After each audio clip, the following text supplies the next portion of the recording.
It's FRW's answer to WrestleMania, ladies and gentlemen. Tonight is the night. It's a fight for greatness. My name is Mikey from the front row, and tonight we got the fatal four-way World's Heavyweight Championship match between Vader, JT Dunn, Jay White, and the man they call Sting. That's our main event, but tonight we kick things off with a landmine death match to determine a number one contender to the Morte Division Championship between the man of your nightmares, Freddy Krueger, and the slasher of Camp Crystal Lake, Jason Voorhees. Let's go to the ring for that one.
Introducing first from Springwood, Massachusetts, he is the bastard son of 1,000 maniacs. He is the two-gloved nightmare.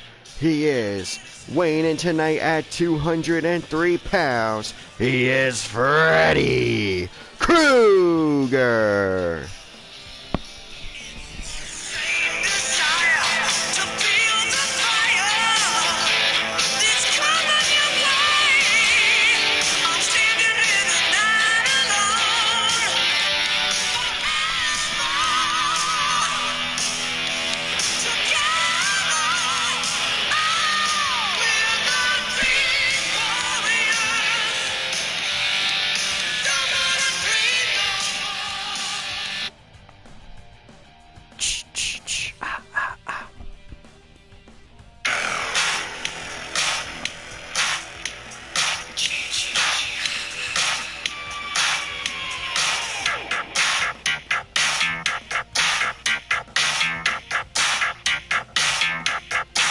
You're with your baby in your parked alone on a summer night. You're deep in love, but you're deeper in the woods. You think you're doing alright. Did you hear that voice? Did you see that face? Or was it just a dream? This can't be real, that only happens, babe, on the movie screen.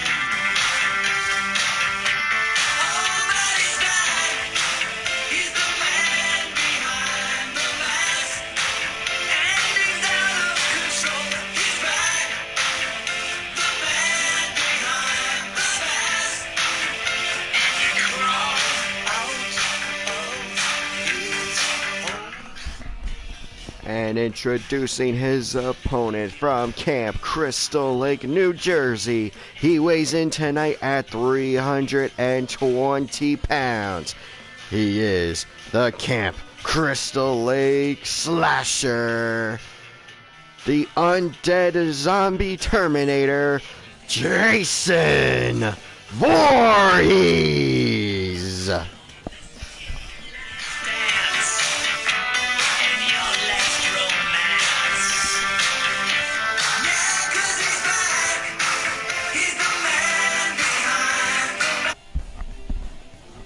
Alright, now that introductions are out of the way, the referee's inside the ring. Referee Dr. Morte, let's go to the ring. This one's going to be bloody, this one's going to be brutal, this one's going to be extreme. Of course, we here at FRW would love to thank Toy Machine for allowing us the use of their song Flatline for tonight's huge event. You can download Flatline on Apple Music and Spotify right now. And Freddy Krueger already with the glove into Jason's eyes. Jason's got to be blinded now.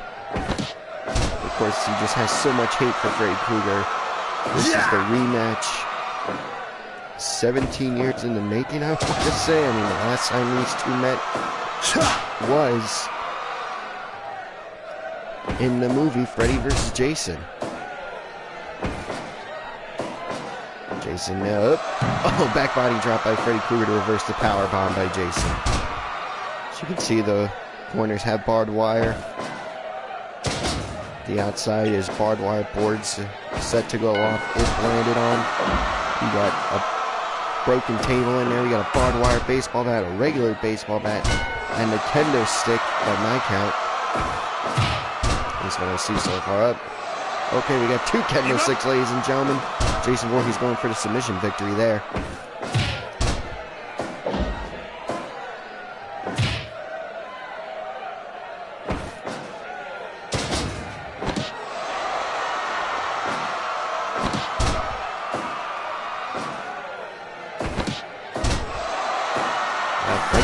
On Freddy with the low blow to Jason's little Voorheeses.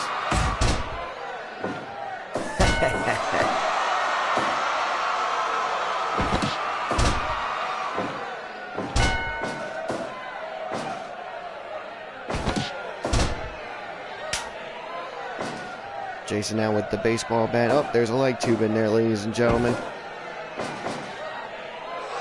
course, Freddy has his two gloves. One glove we all know and love, but the second glove he actually made for when he was transported to the Mortal Kombat universe. Oh, and there's a sledgehammer, ladies and gentlemen. That's gotta be for Jason, because I don't think the machete was allowed in here, but the gloves were allowed in here, to be honest. These two will find a way to hurt each other in any way, shape, or form. Especially in this match, with the chance to have a title match at the Morte Division Championship.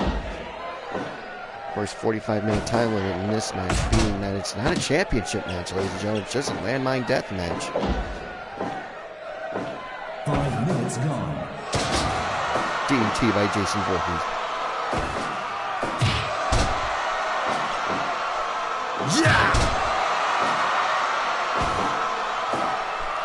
Jason with the jumping tombstone pile driver. That could be it, ladies and gentlemen. The claw pin, 2, and Freddy Krueger kicks out.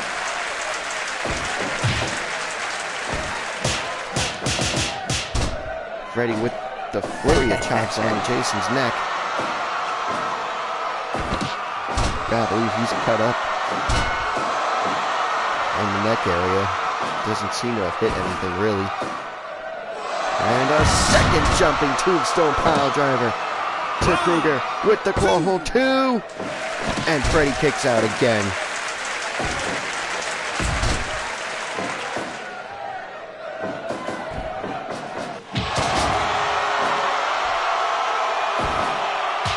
And Freddy with the flurry of palm strikes and the kick back flip out.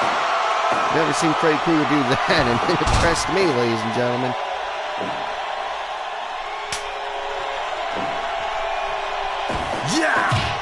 Oh, Freddy with the low blow. Jason going for a third jumping tombstone pile driver, just barely missing a barbed wire baseball bat. And Jason gets the win. Ladies and gentlemen, Jason Voorhees in 8 even minutes gets the win. Jason Voorhees is now the #1 contender for the FRW Norte Division Championship. He will face either Nick Gage or Danny Havoc at No Excuses come April. What a match, ladies and gentlemen. What a match. And up next, the Women's Championship. 2 out of 3 falls. It's Asuka defending against her Kabuki Warrior tag team partner, Kairi Sane.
Referee Roxanne Winter calls for the bell. This 2 out of 3 falls match is underway.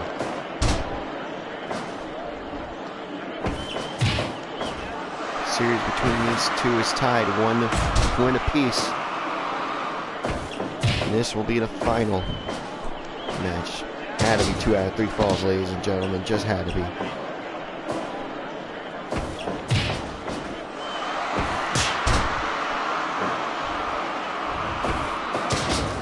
Nice headlock takeover by Kairi Sane to Asuka.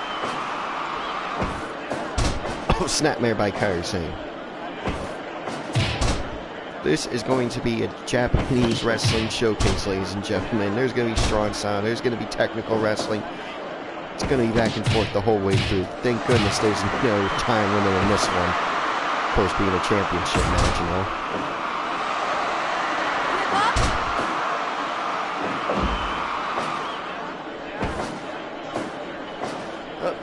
Round and round we go. Where next stop? Only Kairi Sane knows.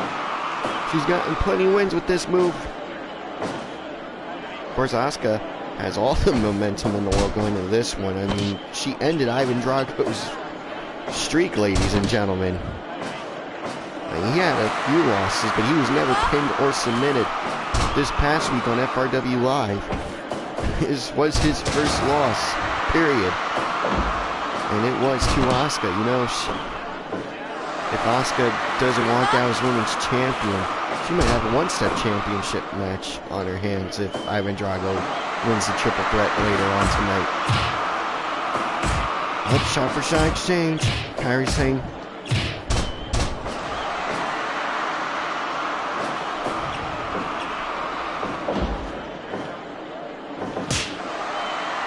slap right to the face by Kairi Sane to Asuka. And Asuka with a, I would say an elbow drop, but she landed kind of awkwardly. Standing Falcon Arrow. Like, oh, and a drop kick to the back of the head. Didn't let him get. Double foot stomp by Kairi Sane to the back end. Up, we're going for another round around the world of roll-ups. One. No, only a one count. Asuka definitely has that move scouted.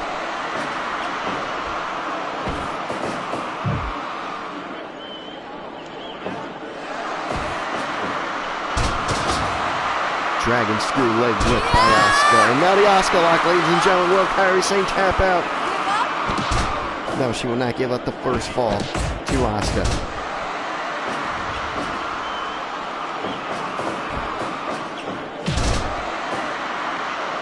Coming up next, ladies and gentlemen, is going to be the Tag Team Championship Steel Cage match. No escape allowed in that one. Just pinfall or submission.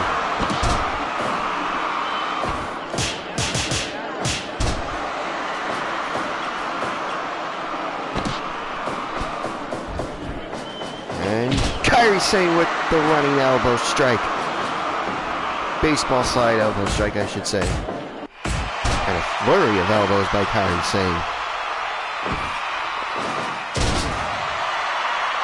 To think how hard these two are hitting each other, how hard these two are going in this first fall alone. It's amazing that these two are women's tag team champions in WWE. And Destino by Kairi Sane, unbelievable. Should have went for the pin there, if you ask me.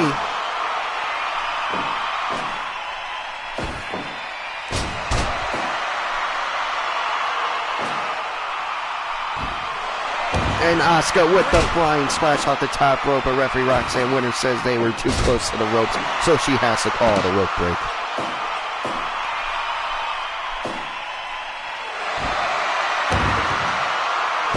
Kairi Sane now 2 and 2.9. Asuka's not going to let the first fall go that easily. And now Asuka with the Asuka lock. Will Kairi Sane tap out?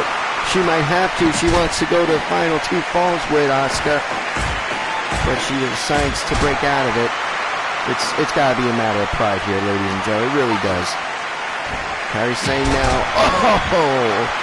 Flying European uppercut to the back of Asuka's head.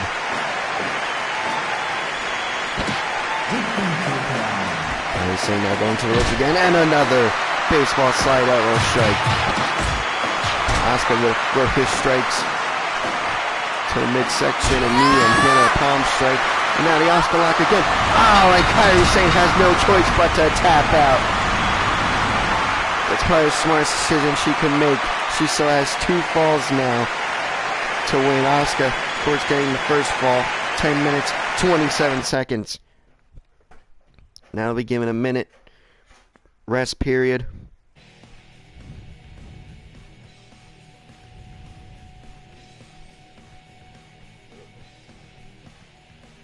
That minute rest period starts now. To go over what mistakes that were made, go over what to keep on, all that good stuff.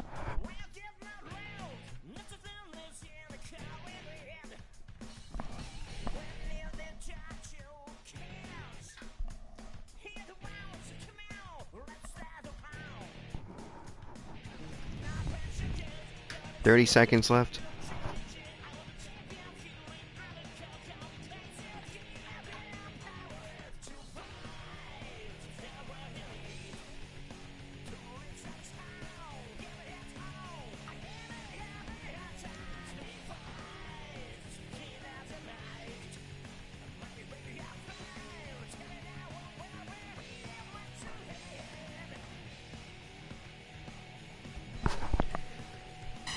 And the minute's up.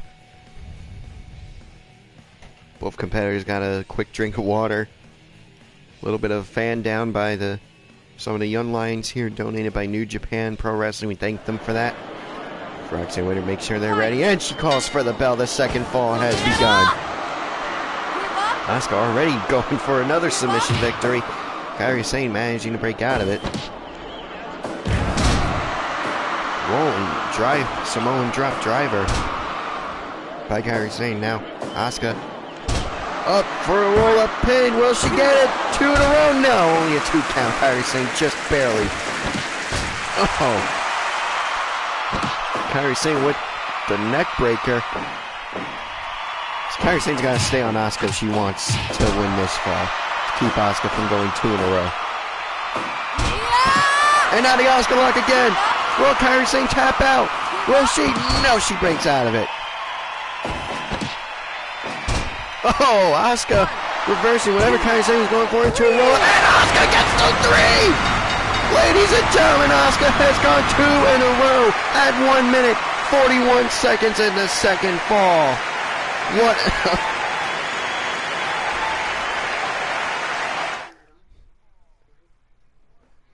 Wow, man. What a match. What a match. I don't know. That 70% is a little underplaying it. They went hard in the first fall. Unless it's... Oh, well. Still, your women's champion, ladies and gentlemen. It's Asuka.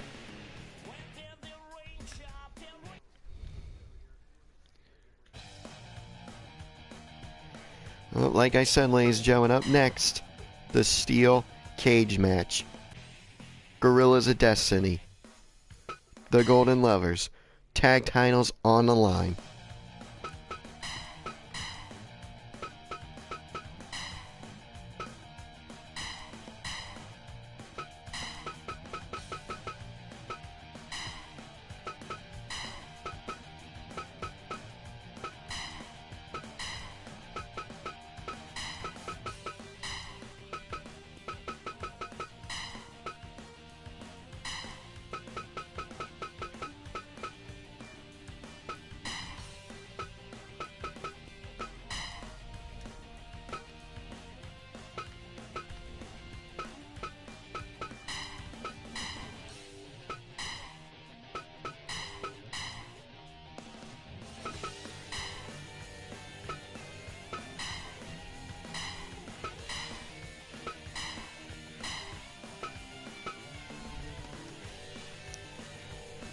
Go to the ring for the introductions.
Introducing first the challengers at a total combined weight of 594 pounds.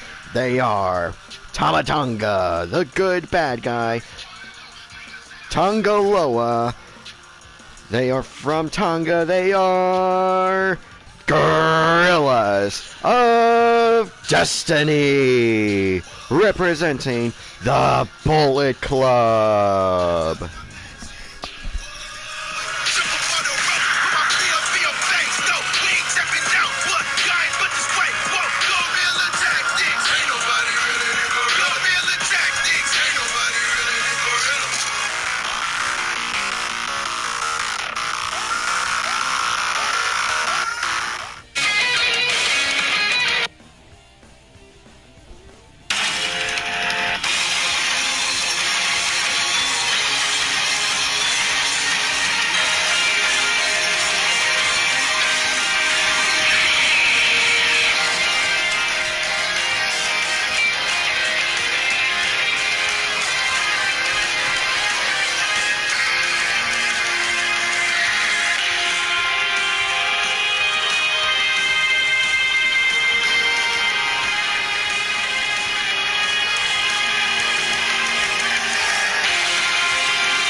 And introducing their opponents, they are the FRW Tag Team Champions of the World. They are representing the Golden Elite. They are Kenny Omega, Kota Ibushi, the Golden Lovers.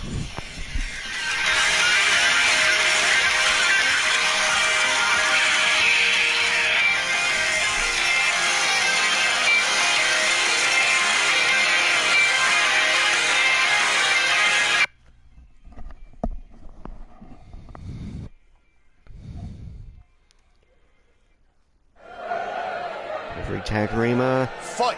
calling for the bell. These two teams are now going at it. And already with the 3D to Kenny Omega. That's how personal this rivalry is. They're already going for a 3D. Big moves early. Gorillas of Destiny, of course, in their war paint.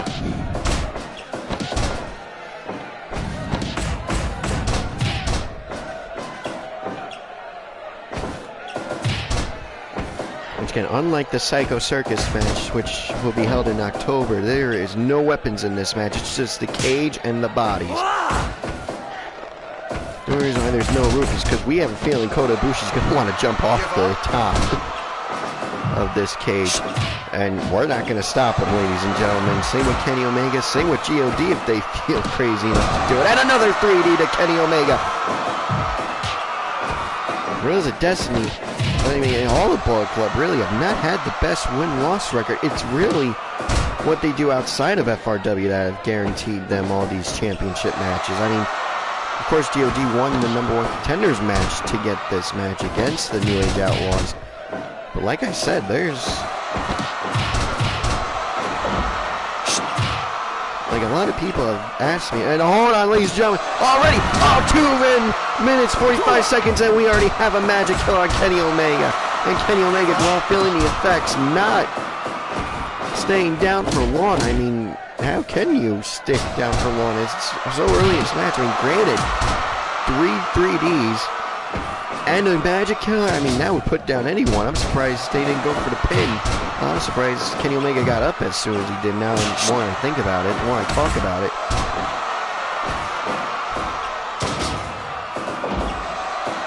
Surprised Tama Tonga's not going after Kenny Omega and sent his brother Tonga Loa to go after him. I mean, it was Tama Tonga who created the firing squad of Bullet Club, who made sure all the Bullet Club OGs split off from the Golden Elite. So you would think Kenny Omega would want to get a few licks in on the time. Kota Ibushi already going for the pin and only a 1 count. Says referee Takarima. Tama Tonga kicking out, saying, nah, son, it's way too early.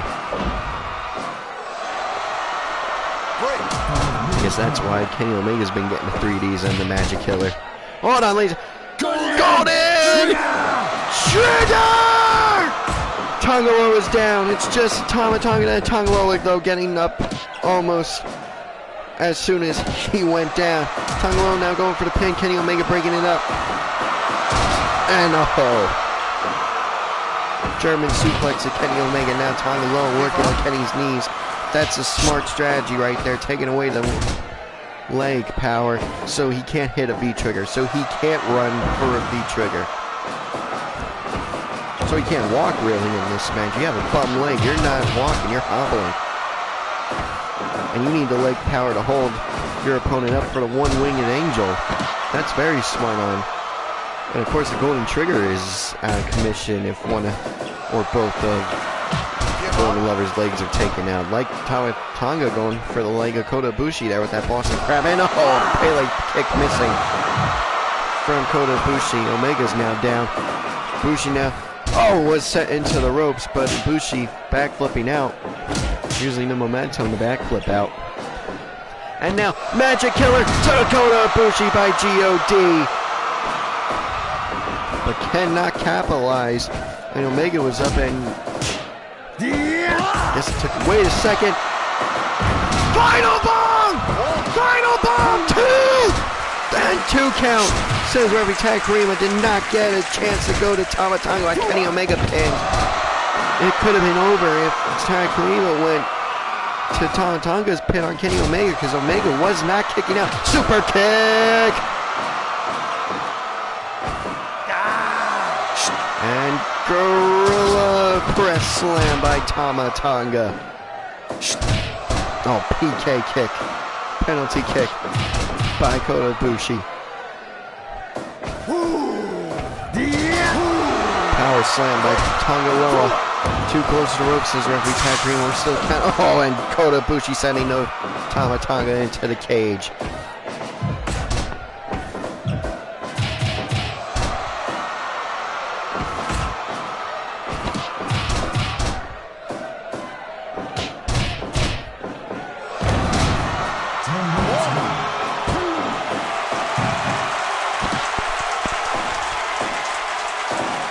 Two counts as referee tag rewind.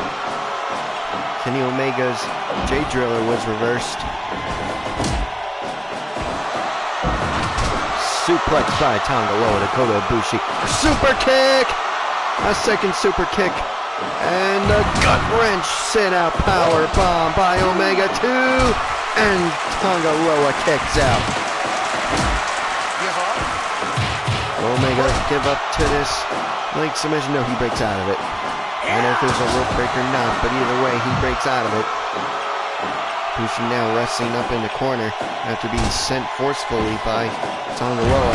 And a DDT by Tonga spiked him. A fourth DDT, a 3D, excuse me. But Omega, he was a little groggy when he got up. He got right up.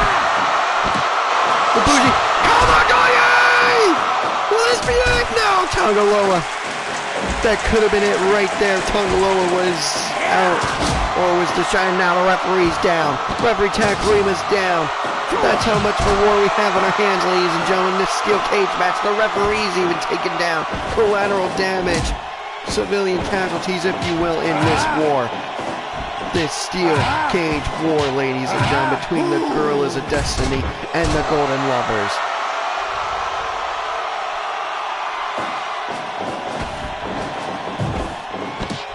You think this match is a war? Coming up next, it's the Morte Division Championship match. It's Nick fucking Gage. It's Danny Havoc, the Viking. The modern day Viking of deathmatch wrestling. I'm telling you, those two are going to destroy each other. And another magic killer to Kota Ibushi. But oh no, they both get up at the same time. They must have knew what was coming.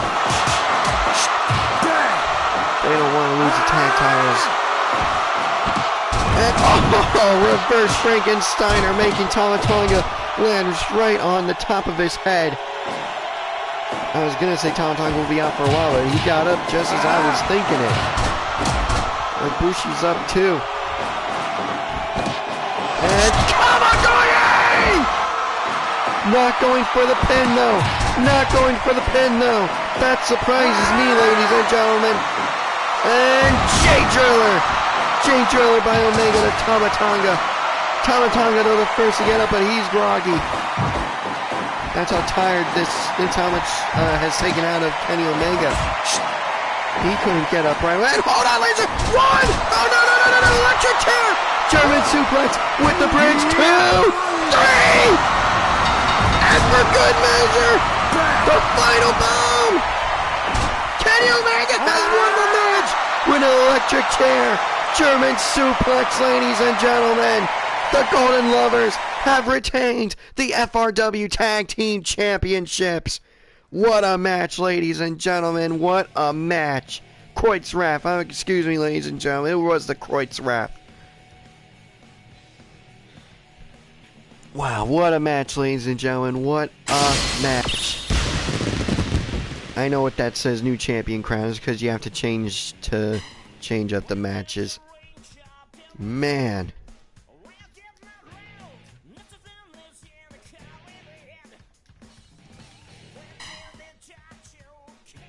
Fight for Greatness has not disappointed, ladies and gentlemen. We just keep on rolling. Like I said, up next, Barbed Wire Deathmatch. Nick Gage, Danny Havoc, it's up next.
let's go to the ring for introductions.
Introducing first, he is from Cylinder, Illinois. He weighs in tonight at 190 pounds.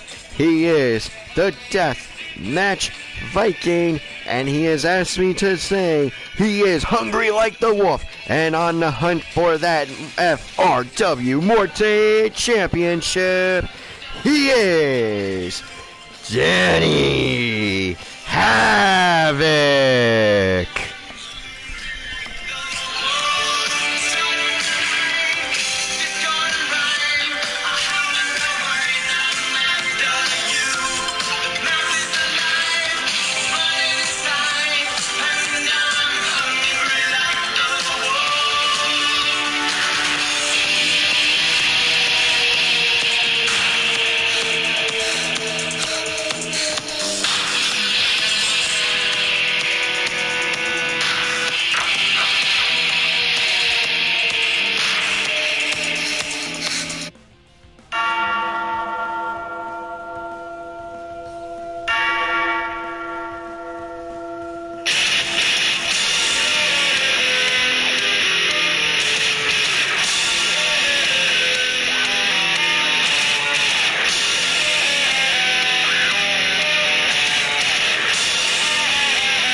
And his opponent, he is the FRW Morte Division Champion. He is from National Park, New Jersey. He is representing Murder Death Kill Club, Eastern Hate Club Block, Gain affiliated.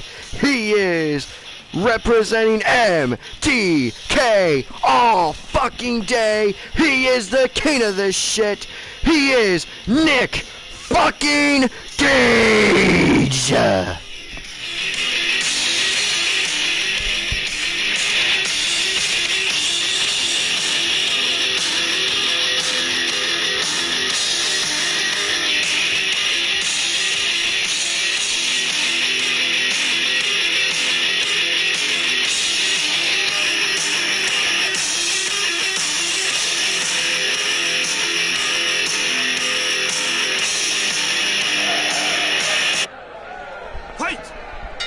And here we go, the Morte Division Championship match is underway. It's Nick Gage, it's Danny Havoc, the barbed wire's set to go off.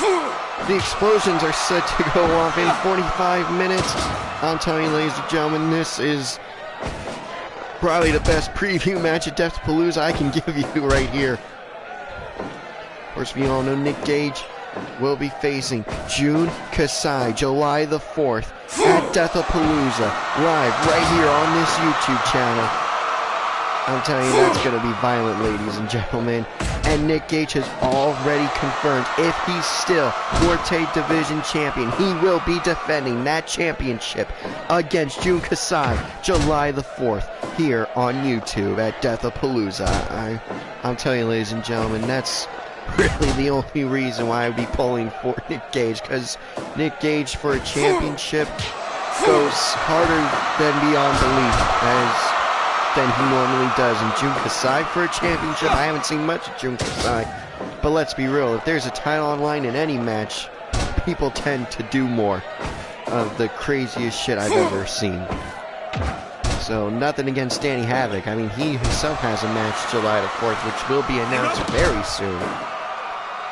And yeah, I would be surprised if Danny Havoc even defends his championship against his opponent come July the 4th if he's still champion by then, assuming he wins here. And my personal preference as a fan, Gage and Kasai for a championship, yeah, not gonna lie, I would pick that too. Nothing against Danny Havoc or his opponent for Deathapalooza, but you know. And this is not the final barbed wire death match tonight, ladies and gentlemen. Jimmy Lloyd, open challenge in spirit of his Deathapalooza match. Jimmy Lloyd will be holding an open challenge later tonight, ladies and gentlemen. I do know who answered that challenge. You just gotta find out later tonight. I'm telling you, Jimmy Lloyd's got a tough one tonight, man. I'm telling you. And of course, the Owen Hart Open Invitational. 7 men have answered Owen Hart's Open Challenge tonight for an 8-man scramble match. The winner of that match gets the one-step championship match at No Excuses against either Joey Ryan, Jay George, the Thunderheart, or Ivan Drago. That's coming up next, ladies and gentlemen, that triple threat match for the one-step championship. Ladies and gentlemen, I'm telling you, we have 9 matches. And the choke breaker early from Nick Gage. Will this be at 1? No, only a 1 count, says referee Dr. Morte. Now Danny Havoc picked up the leg too, but he dropped it to go for the camel clutch. And Nick Gage finally breaking out of it, finding a way to break out of it. And oh, Nick Gage goes into the barbed wire. The first explosion of the match.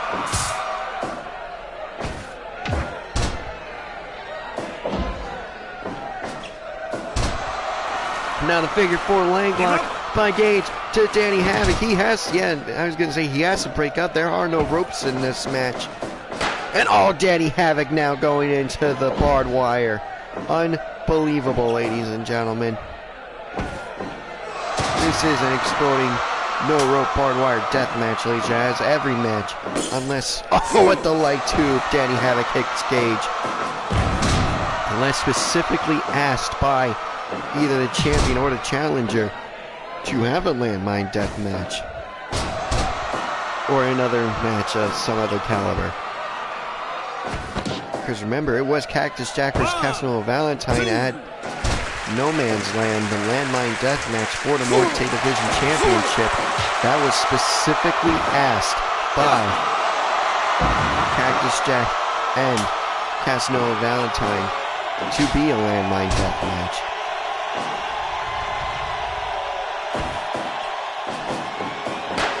And Gage goes into the barbed wire again. Danny Havoc setting him hard that time.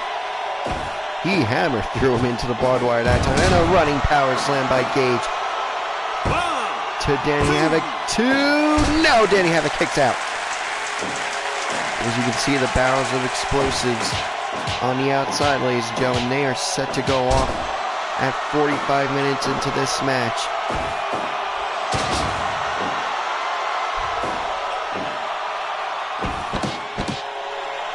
And choke breaker again. But Danny Havoc gets right back up and throws Gage into the barbed wire for good measure. Now with the barbed wire baseball bat, right across the chest. This is not an Atsushi Onita bat, ladies and gentlemen. Do not go off.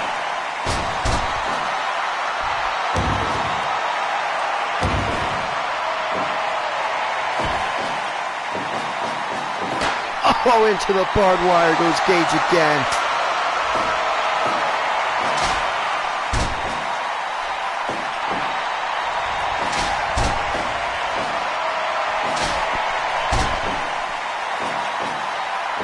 Danny Havoc with the chair. He's going chair crazy in this one. I mean, it works. Clearly, he keeps taking Gage down.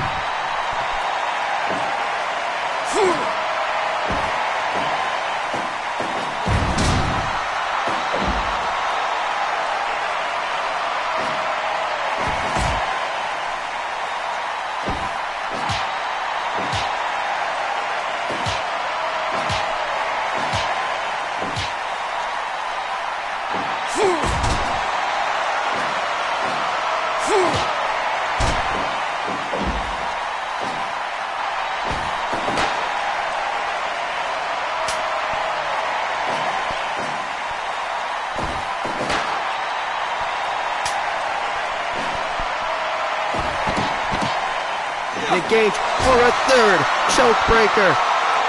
Going for the pin. He's got the press. 2. No, Danny Havoc kicks out again. And throws Gage into the barbed wire again. Gage is busted open on his chest and his back.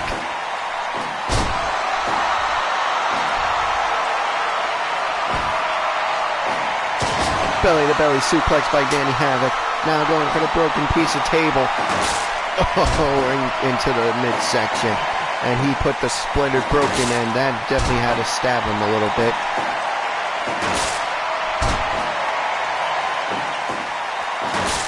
Never mind going chair crazy. Danny Havoc is going broken piece of table crazy here. As he goes into the barbed wire to Gage throws him in. Up by reverse whatever Gage is saying. And oh! DDT by Nick Gage. Now both men are down. Danny Havoc first to get up. That's how you know Gage has been going into barbed wire more than anything.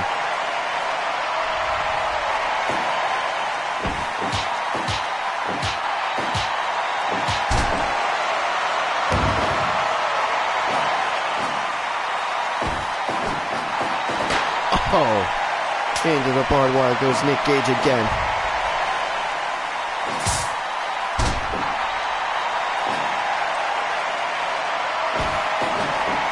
And Nick Gage again into the barbed wire. Danny Havoc really loves throwing Gage into the barbed wire.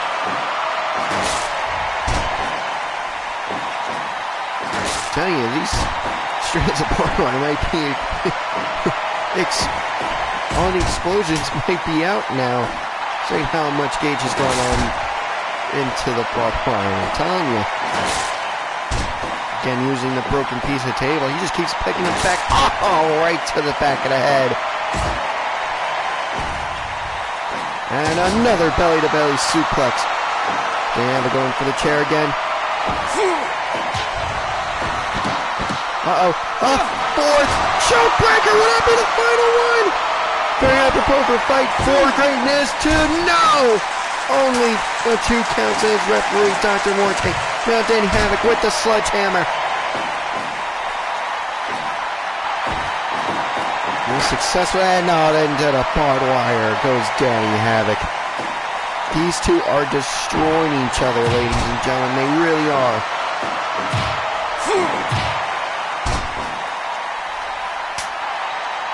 This is all for the Morte Division Championship, ladies and gentlemen. That's how prestigious this championship is. We've only had 3 champions in the history of FRW. That was Cactus Jack, Casanova Valentine, and Nick Gage. And, I mean, the caliber of athlete in deathmatch wrestling that has competed for this championship since FRW's inception beginning. I mean, Casanova Valentine, like I said, Cactus Jack, Jimmy Havoc, Terry Funk, Nick Gage, Danny Havoc now. Matt Tremont was in the original tournament.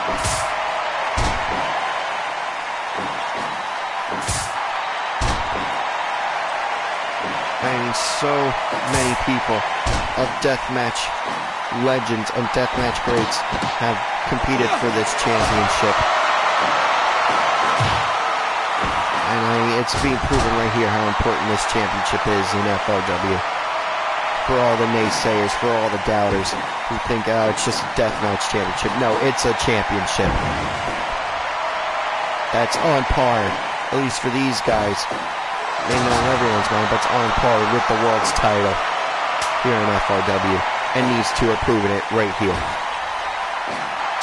Another belly-to-belly suplex by Danny Havoc. Now going for the broken piece of table, and he hits Gage. Harder that time than he's hit Gage all match, I would say. And Danny Havoc again.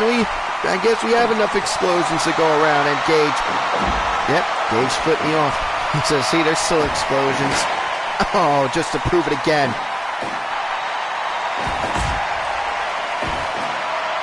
And another spike DDT, taking Danny Havoc down. Up, shot for shot again. Here we go. Shot for shot. Who's going to win? Up, Gage slashing his throw, and a rolling elbow strike. Gage not going for the pin. 1, 2. No, only a 2 count. Oh man, you can see the clock counter. The clock's ticking, tick, tick, tick. We still got a bit until the 45-minute explosion counter, but you gotta believe it's weighing heavily on these two guys' minds. That explosion is coming at any point.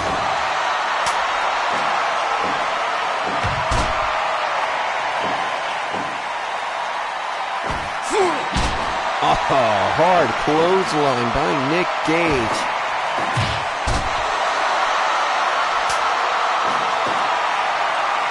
And oh, barbed wire baseball bat to the back of the head, the back of the neck. And again, slashing across Nick Gage's back. How is he not cut up? That's what I want to know. Unbelievable.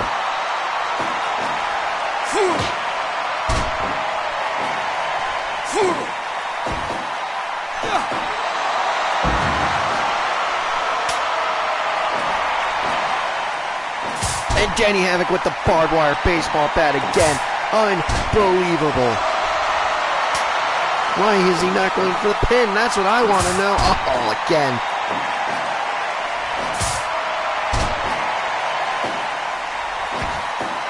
Oh, double axe handle to the back of the neck. And again going for the barbed wire base. Danny Havoc, you got him down. You probably haven't. I know it's Nick Gage and all, but you have him down. Go for the pin. And that's what I would do at least. Dr. Morte taking a knee, I guess, to check on Gage. Gage up and an executioner! Jumping DDT by Danny Havoc! Danny Havoc! Danny Havoc! Danny Havoc is your new FRW Morte Division Champion! Ladies and gentlemen, Danny Havoc will face Jason Voorhees and No Excuses in April! Unbelievable, ladies and gentlemen. What a match.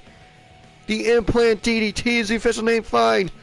Oh my god, what a match, ladies and gentlemen. Congratulations to the new Morte Division Champion. Unbelievable.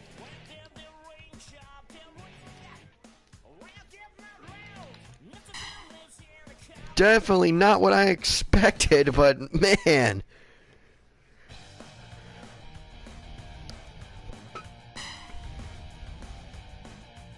Well, up next, ladies and gentlemen, triple threat match for the one-step championship. Joey Ryan, J. George Estrella, and Ivan Drago.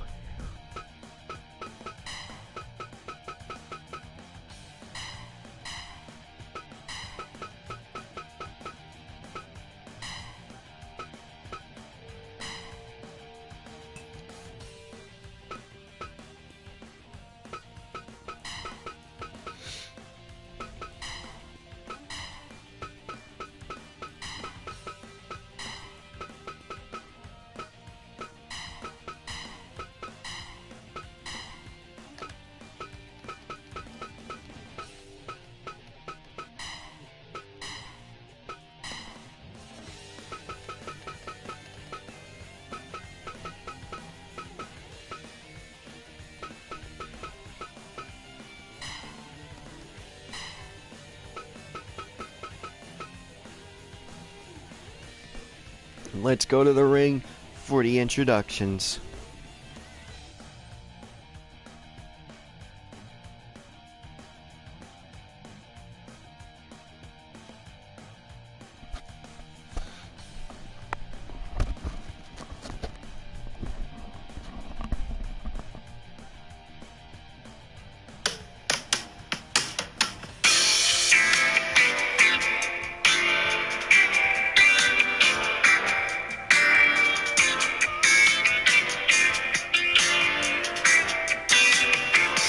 I was tired of my lady.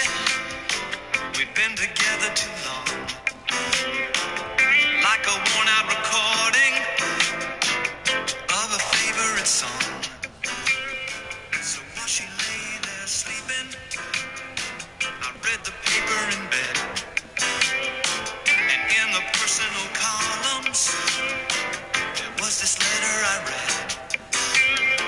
If you like pina coladas and getting caught in the rain, if you're not into yoga, if you have a brain. The following contest is a triple threat match for the One Step Championship. Introducing first, from Hollywood, California, he weighs in tonight at 210 pounds. He is the King of Sleaze, the King of Dawn style, and the Lollipop Warrior. He is Joey Ryan.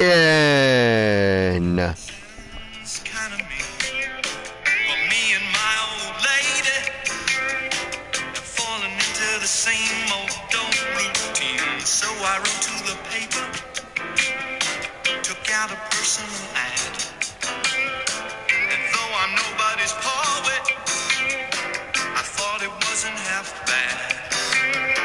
Yes, I like pina coladas and getting caught in the rain. I'm not much into health food. I am into champagne.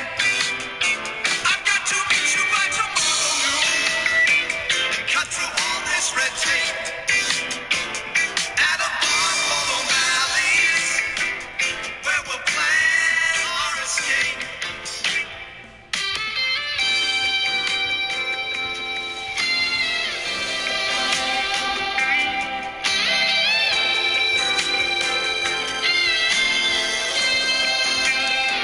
So I waited with high hopes, and she walked in the place.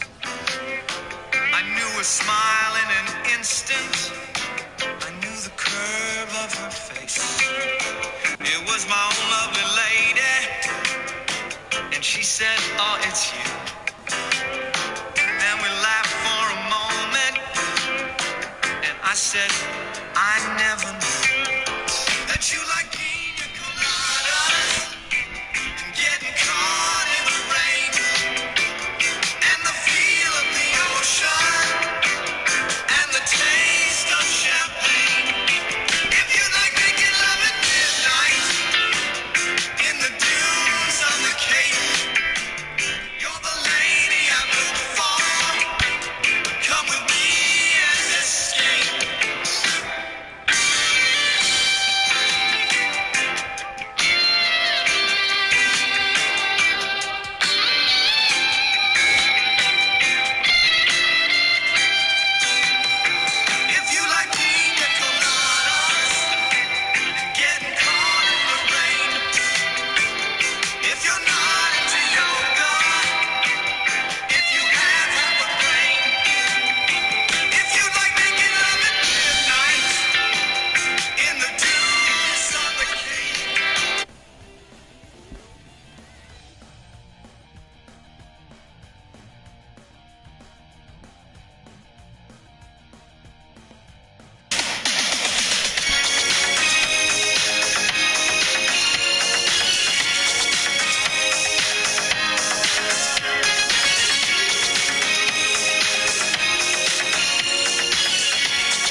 And introducing his opponent first from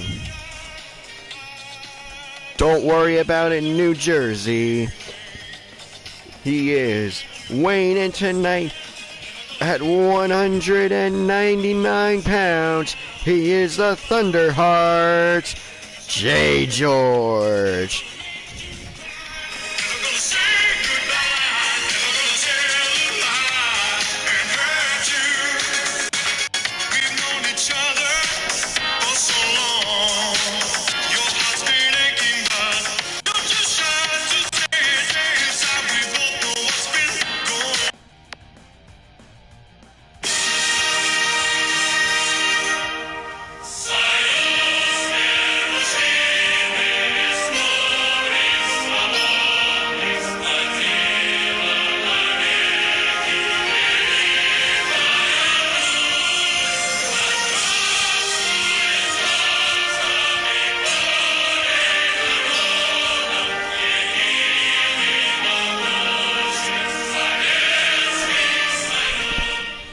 And now, introducing the one-step champion. He is from Siberia, Russia. He is the Siberian Bull. He is Ivan Drago.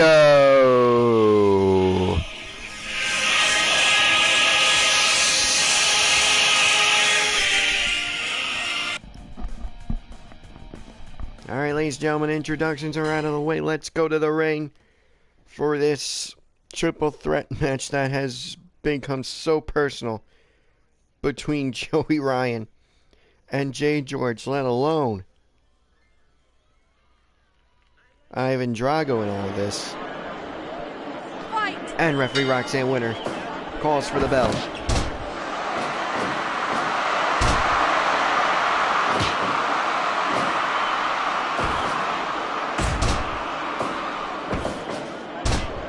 Jay George, of course, the former one-step champion. He won it at Armageddon Rumble. After JT Dunn vacated it to beat in the Armageddon Rumble. And at end of the beginning last month, he lost it to Ivan Drago. And now we're here in a triple threat scenario simply because Ivan Drago would not stop with the knees. With his knee submission hold, I guess we call it, where he just hits you repeatedly with his knees until you tap or pass out. And Joey Ryan coming down for the save at end of the beginning. And Jay George said, no, I don't need your help. He actually attacked Joey Ryan. Super kick by Joey Ryan. Oh. Double axe handle by Joey Ryan on the back of Ivan Drago's neck, but Drago right back up.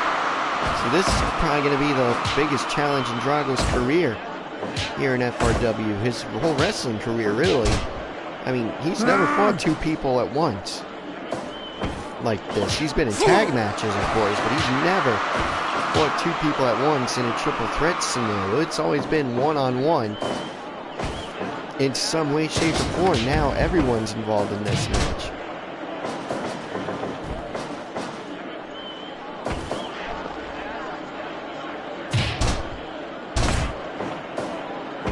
And this is gonna be a hard one to call, ladies and gentlemen, because everyone's going at a fast pace here. I mean, Joey Ryan now going for the Boston Crab, but see, I can't even call it because Ivan Drago breaks it up.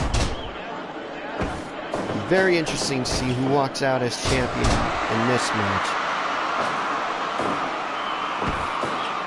And I mean, I can see each one of these three men walking out as champion. Like I said, Jay George, the former champion, Ivan Drago, the current champion. They both know what it takes to be a one-step champion. And I mean, Joey Ryan has won numerous titles around the world. I mean, he's a former Pro Wrestling World Champion. I think he won a couple of titles when Lucha Underground was still a thing. And he's been a Pro Wrestling Magic Dark Arts champion. He's had a Pro Wrestling Magic World's title match before, if my memory serves me correctly.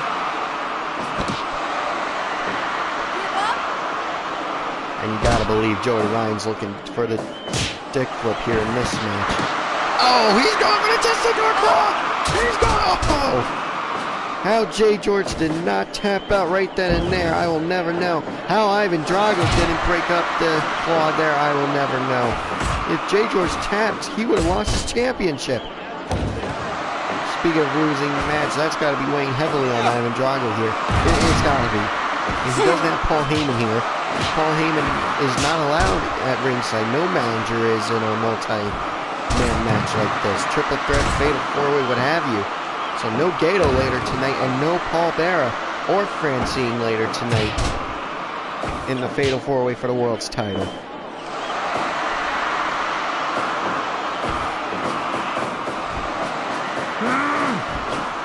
Again, no time limit being a championship match. The only reason why there was a quote-unquote time limit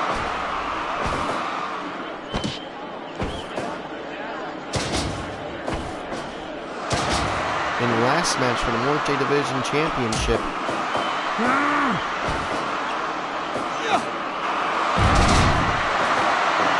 Was the explosion counter.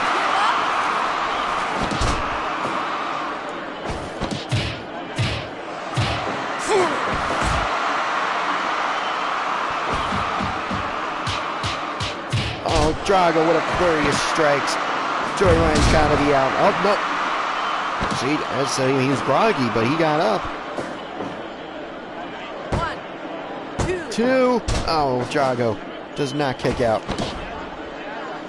Oh, GTO. By Jay George to Drago, and oh, double underhook suplex. 10 minutes have gone by, and you heard the ring announcer.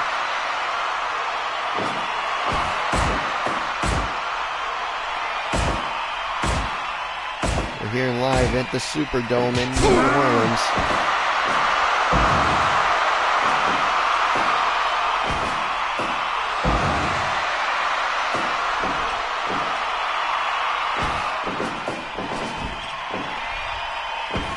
To think on how FRW, oh, very tranquilo by Joey Ryan. Shout out to Tetsuya Naito, who is here tonight visiting with someone. I'm not gonna spoil that name for the Owen Hart Invitational. No, Tetsuya Naito is not in the Invitational. As much as I would have loved to have seen him in that match, he's not in that match. For whatever reason, just decided not to be in it, but Brando is in it. So that's the hint, ladies and gentlemen, one of the participants later on tonight in that Owen Hart Open Invitational. 8-man scramble to determine the number one contender for the one-step championship. The winner of this match will face the winner of that match at No Excuses. We have one match confirmed for No Excuses in Jason Voorhees versus Danny Havoc for the Morte Division Championship. You know that's going to be a barbaric one. Deathmatch Viking versus the Camp versus Lake Slasher. Oh, man. Drago taking Joey Ryan out. And now the knees in the corner. The knees in the corner. Jay George is down. Still got it.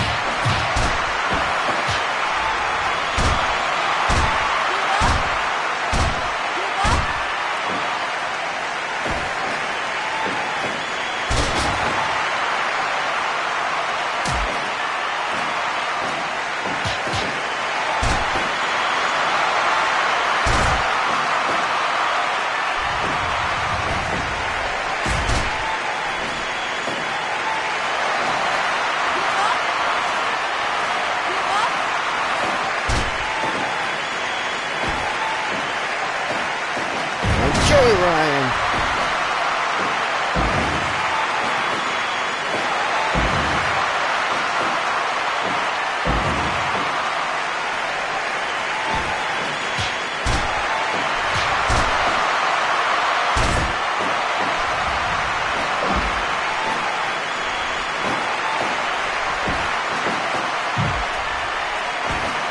Joey Ryan with a, Alabama slam, or spinebuster, excuse me.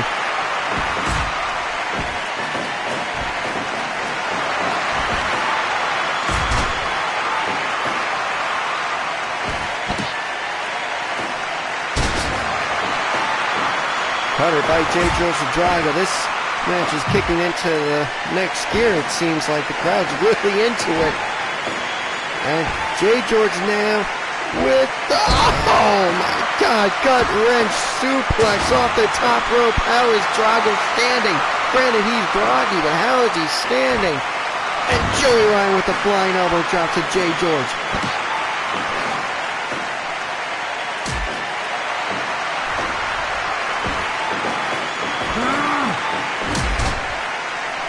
All three men are down now after that collision. They both, all three get up, at the same time. That's how important the one-step championship is. And Ivan Drago with a low blow. I can't believe it.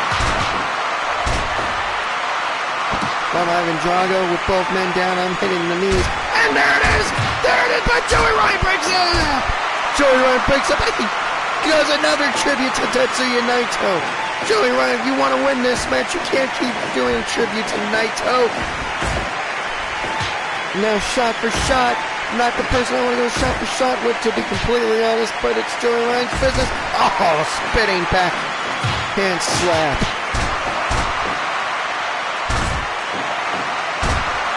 And the knees! Joey Ryan taps! Joey Ryan taps! Joey Ryan has tapped, and still your one-step champion, ladies and gentlemen, Ivan Drago.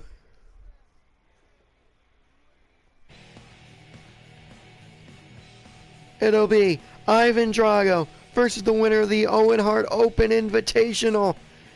Wait a second. Oh, J. George with the super kick. Joey Ryan right back in. Joey Ryan right back in. J. George with another super kick. The hand. Joey Ryan's gonna do it. Joey Ryan's gonna do it. He's hooking up. Oh. And dick flip to Ivan Drago. Joey Ryan has dick flipped Ivan Drago. Unbelievable. I can't believe it. Joey Ryan has dick flipped Ivan Drago. A little too late if you ask me, but he managed to do it. Now J. George just walking out. I think the respect, I don't think it ever really left, but now it's really back between J. George and Joey Ryan.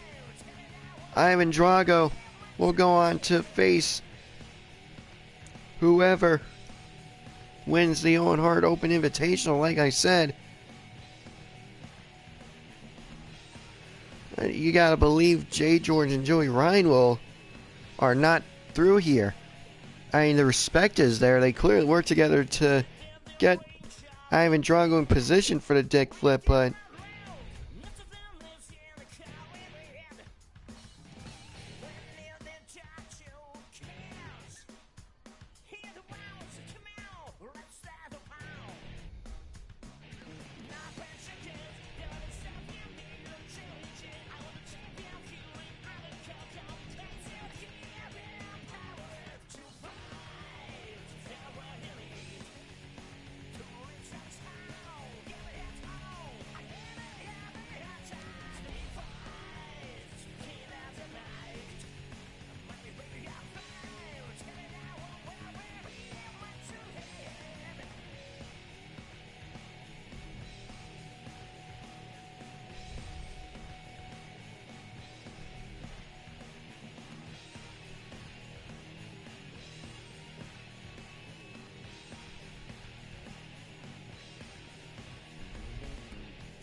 and I can now confirm, ladies and gentlemen, No Excuses will be live from the former Joe Louis Arena in Detroit, Michigan, April 18th. That is No Excuses, FRW's next pay-per-view event.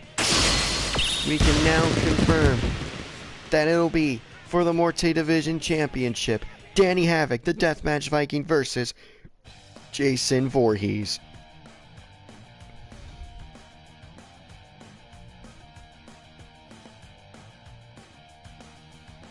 And we can also confirm the one-step championship match. We just got to find out who will Ivan Drago be facing. Will it be Owen Hart or one of the 7 men who answered the Open Invitational? And that match is next.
The following contest is the 8-man Owen Hart Open Invitational match. Introducing first from Calgary, Alberta, Canada, weighing in tonight at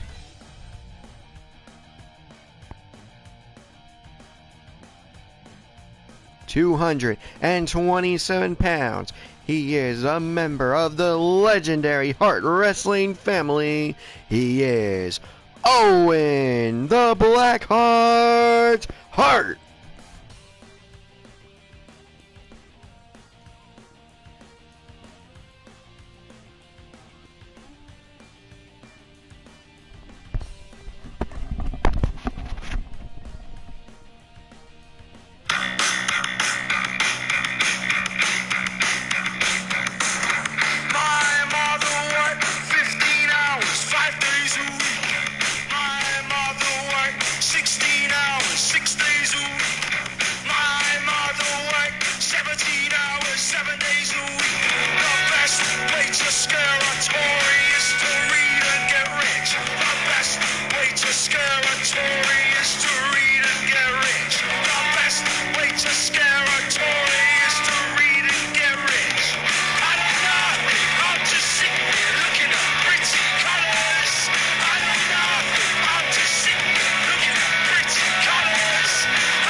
And introducing his opponents first, from the Isle of Sheppey, Kent, England. He weighs in tonight at 187 pounds.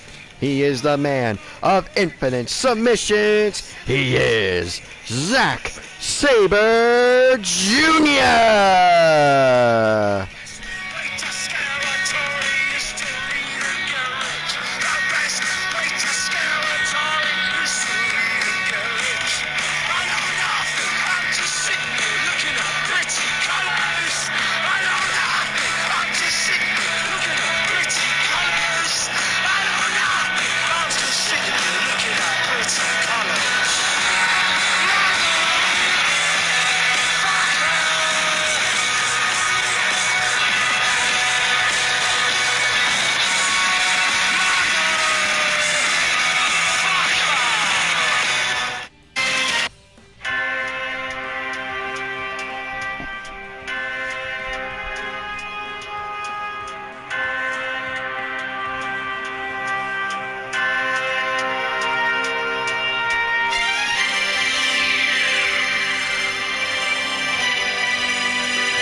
And from Yamahashi, Japan, he weighs in tonight at 212 pounds.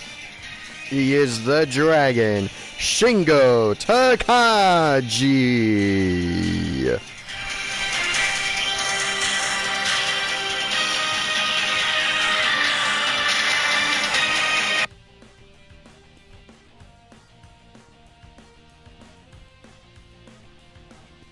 I'm here to show the world. I'm here to show the world.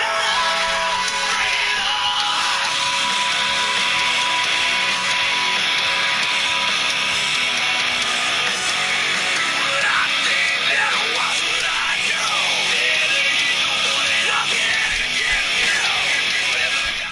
And the fourth man in this match, from Hollywood, Florida, weighing in tonight at 218 pounds, he is Dolph Ziggler. Things are exactly what they seem. I will define the things you see. Go check the scores again. I come out of perfect ten. They broke the mold when they made me. Bring it on! But I think that watch what I do. I'm here to kill you. Whoever doubted me, don't ever. I'm here to show the world. I'm here to show the world. I hold your life here in my hand. Know you try hard to understand. Your little mind won't turn. Those little wheels will burn. Your recognize just who I am.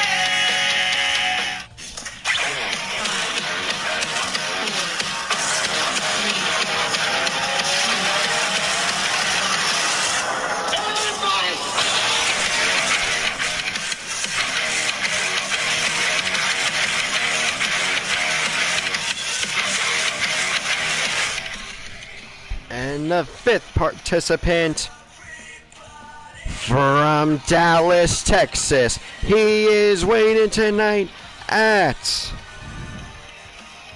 265 pounds.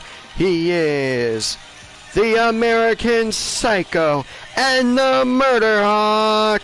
He is Lance Archer.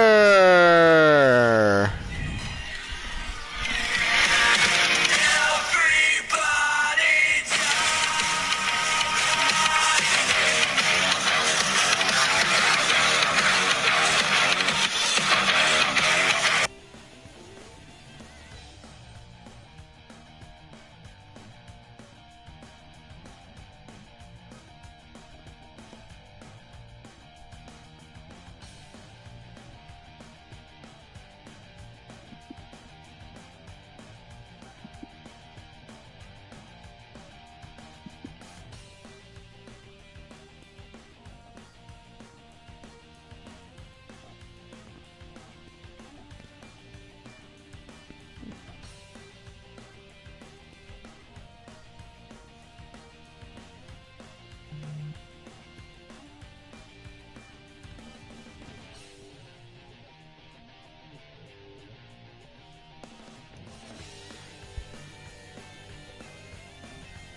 And the sixth opponent from Los Angeles, California, he represents Jurassic Express. He weighs in tonight at 150 pounds. He is Jungle Boy Jack Perry.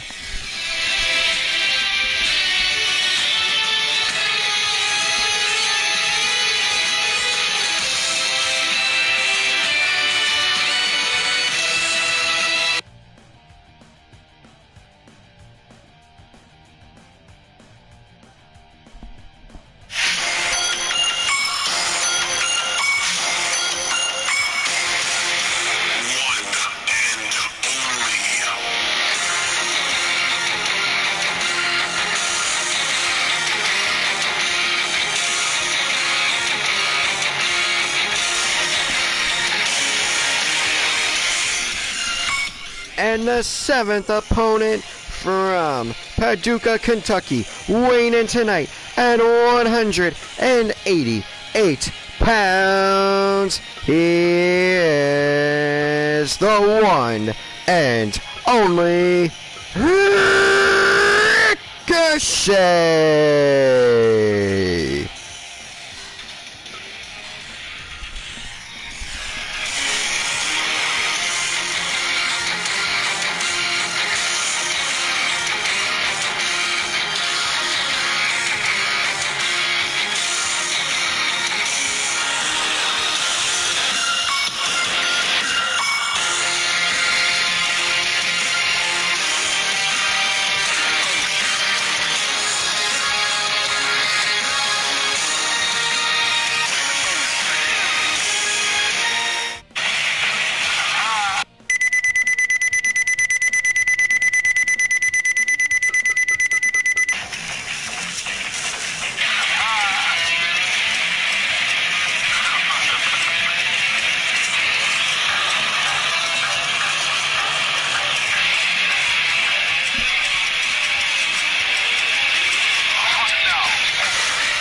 And introducing the eighth and final opponent in this match. He is from Tokyo, Japan. He is weighing in tonight at 194 pounds. He is the ticking time bomb, Hiromu Takahashi.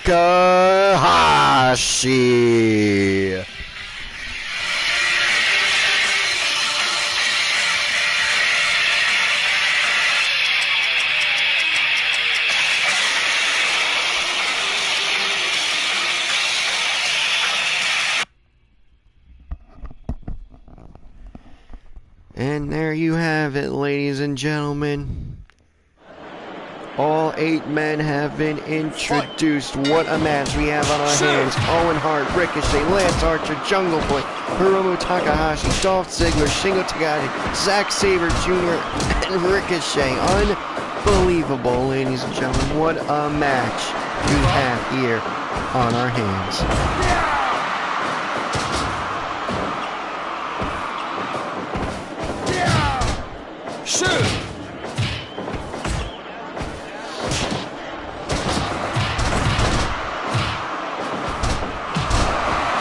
I think we have another 8-man match on our hands after this one.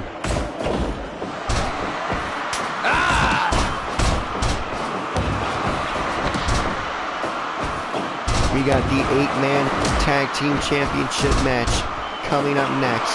It's Team Tanahashi versus the Rebellion for the 8-man tag team championships in our second 2 out of 3 falls match tonight. Telling you, ladies and gentlemen, Asuka won 2 straight falls. The next one, I don't think it'll be so dominated. Then, of course, Jimmy Lloyd's Open Challenge, and then our main event of the evening.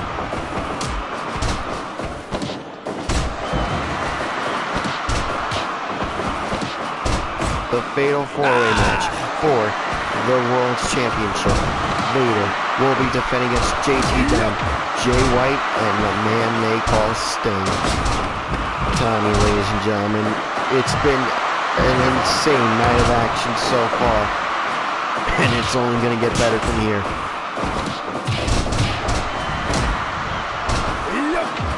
To think we have one more barbed wire death match left to go on tonight's card.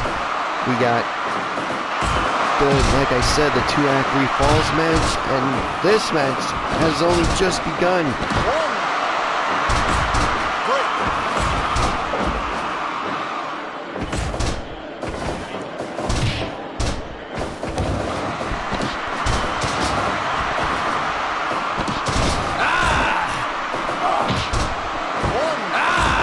Zack Sabre Jr., Jungle Boy goes shot to shot. Ricochet letting it finish. He's focused on Zack. He's going for Zack Sabre Jr. Maybe too close to the ropes. Oh, Ricochet just goes for the penalty kick. Owen Hart hitting Takahashi. Only a 2 count, says referee Takarima. Poor bastard's got to deal with all 8 of these guys.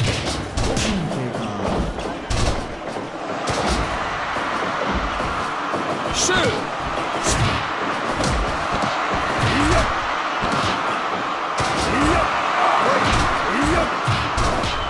Close to ropes, says referee Takarima. Zack Sabre Jr. went for a German suplex bridge pin onto Hiromu Takahashi, and then an octopus hold on to Owen Hart. Owen managing to break out of it. If you just joining us, ladies and gentlemen, welcome to FRW Fight For Greatness. This has been an amazing night of action so far. You've missed a lot in having the Morte Division Championship match between Nick Gage and Danny Havoc. We have a new FRW Morte Division Champion. We had the Women's Championship 2 out of 3 falls match. We had the Landline Death match. We had the One Step Championship match. And I'm telling you, we thought, and of course the Tag Team Title Steel Cage match between Golden Lovers and Gorillas of Destiny. Just when you think one match was amazing, the next match just goes and tops it.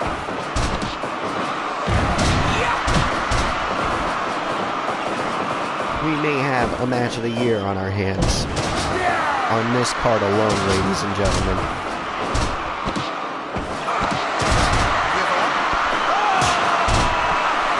Live alone what's to come in the 2020 year for FRW.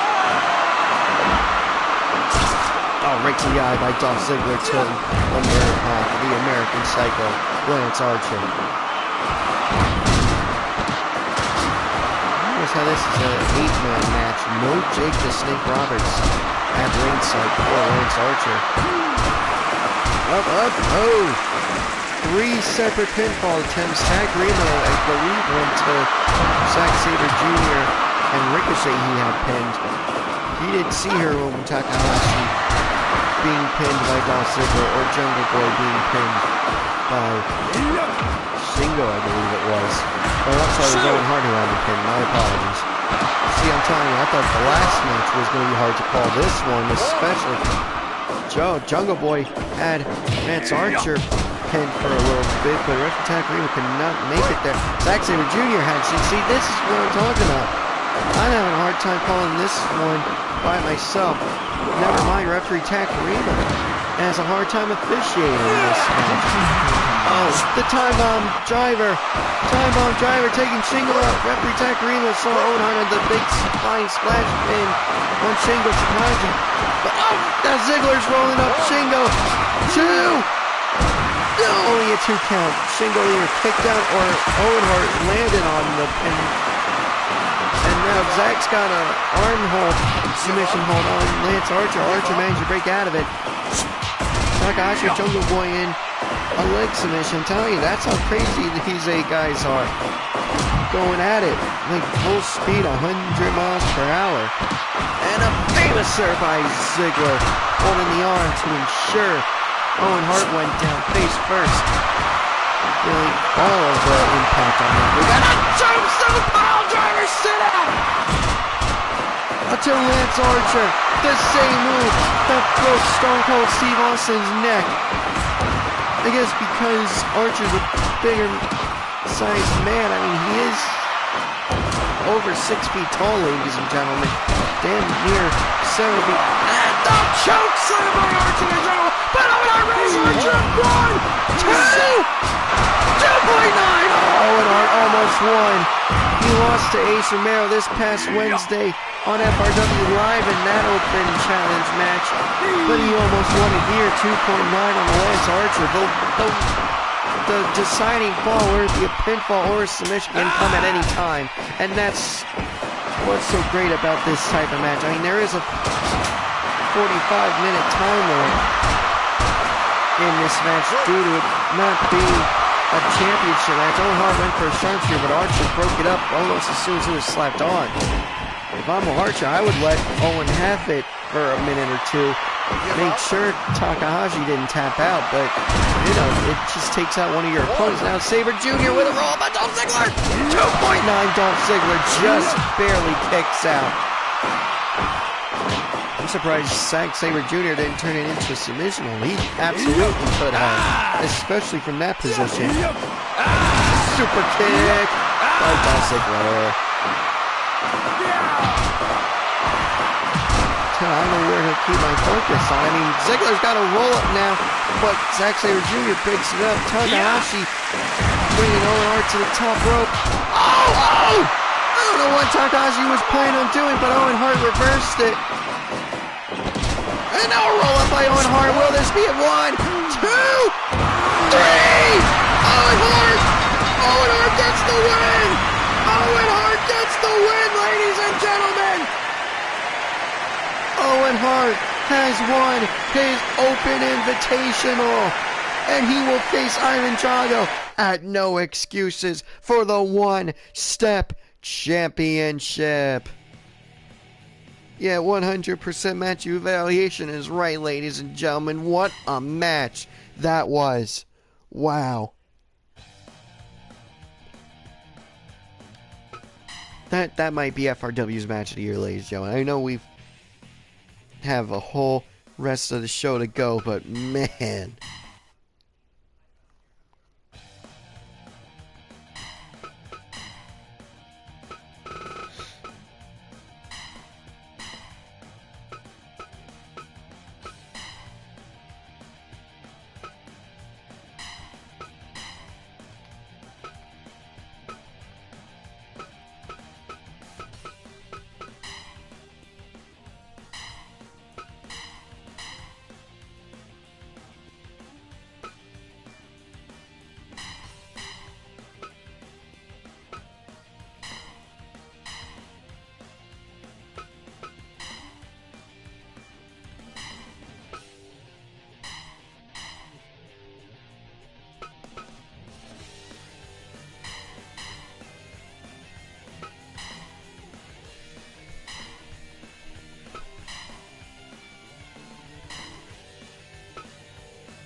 And now it's time. 2 out of 3 falls for the FRW 8-man Tag Team Championship Tournament. Excuse me, championship match. Blech. Sorry, ladies and gentlemen, a little bit of a blunder. It's the Rebellion. It's Team Tanahashi. Shane Douglas, Brandon Kirk, Ricky the Dragon Steamboat, and the Monster Abyss taking on Hiroshi Tanahashi, Juice Robinson, Jushin Thunder Liger, and Neon Lion, Shota Umino. It's the rematch of the match that went the 45-minute draw on FRW Live. This time it's for the gold. Let's go to the ring for introductions.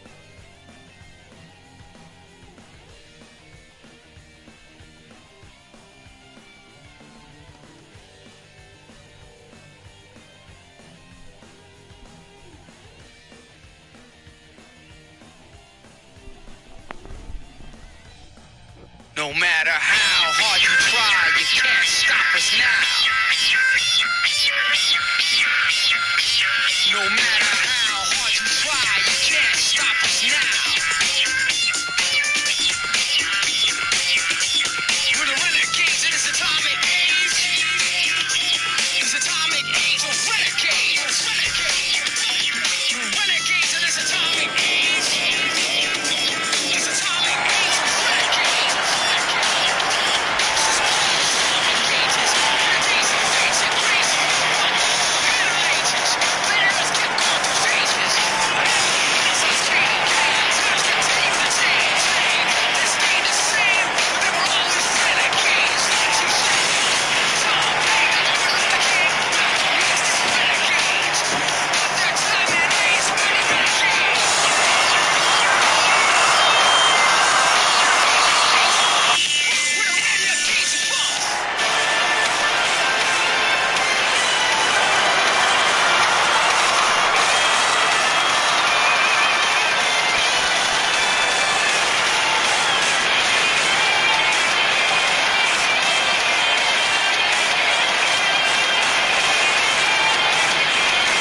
And with the entrances out of the way, we kick things off in this 2 out of 3 falls 8-man tag team championship match. Hiroshi Tanahashi versus Shane Douglas to kick things off here in this match. The leader of the Rebellion franchise, Shane Douglas, versus, I guess this. I mean, I've always been calling it Team Tanahashi throughout this whole team's run. Oh, a roll up! Oh, holy! Tanahashi kicked out. I probably have been too close to the ropes anyway. Referee Roxanne winner. I guess getting the easy job of refereeing this match. I mean, still 8 participants in this match, but I mean, you gotta do it 3 times at most. And you know these two teams are gonna go crazy. They're gonna jump in at some point, and it's gonna turn into an 8-man brawl. Not that it didn't last week on FRW Live, and we had to cut the show early, as the main event ended in disqualification after Jay White and JT Dunn came out to attack their opponents later on tonight. But there was a whole brawl. Everyone involved on tonight's card was fighting against each other in one huge brawl. It took everyone on the security team. It took a couple. There was police involvement last week to ensure that Fight for Greatness can go on without a hitch.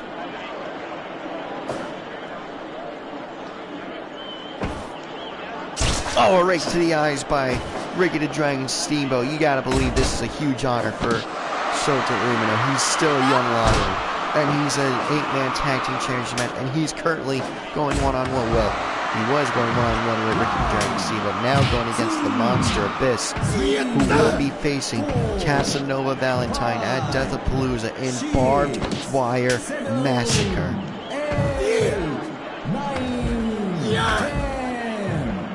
This goes the 20 count.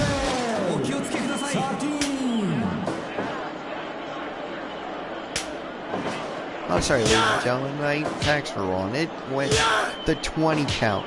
The full 20 count was in the...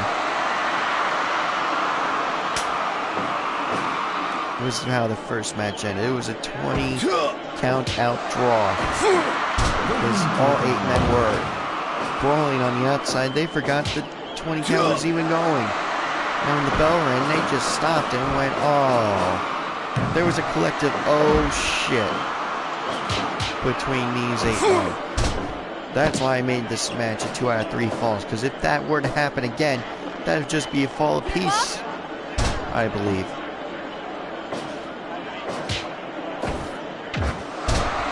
At least that's how I would do it. I'm done again. I gotta go by what the game says. Now Brandon Kirk. Oh, swinging neckbreaker by Juice Robinson to Brandon Kirk. And a flying headbutt by Juice Robinson. How he does not go for the pin off after that one, I will never know. Kirk sending Juice into the corner, not attacking him. Oh, here we go, ladies and gentlemen. Tanahashi and Steamboat, this is a dream match. We saw it a number of weeks ago on FRW Live in one of the preview matches for this match. Straight up one-on-one. And Tanahashi had his tag team partners at ringside as his managers. And as did Steamboat. He had Francine, he had Douglas, and he had the Monster Abyss. Francine not here tonight to manage her Rebellion clients. Shane Douglas elected to have her stay in the back.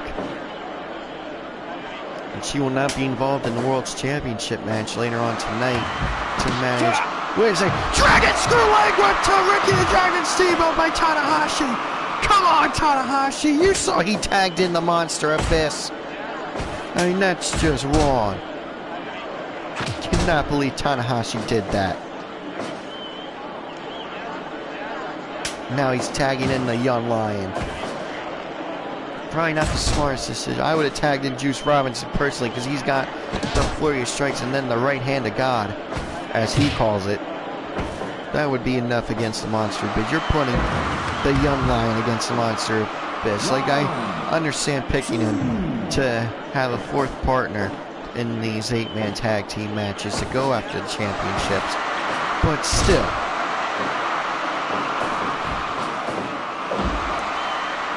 Hold on, ladies and gentlemen, the Abyss, 1, 2, 2.9, the young lion just barely kicks out.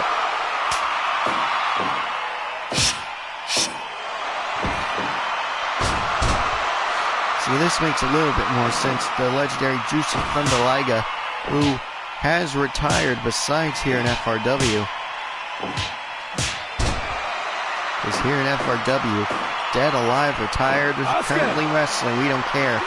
We think you're good, we will sign you.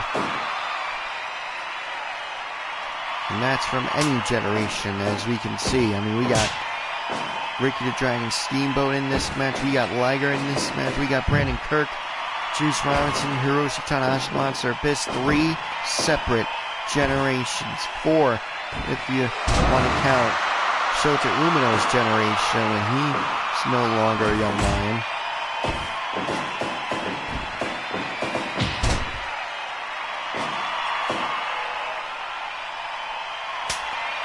And I mean, technically, Shane Douglas and Monster Abyss might even be from 2 separate generations if you want to get technical about it. So really, we could say there are 5 separate generations in this one match alone.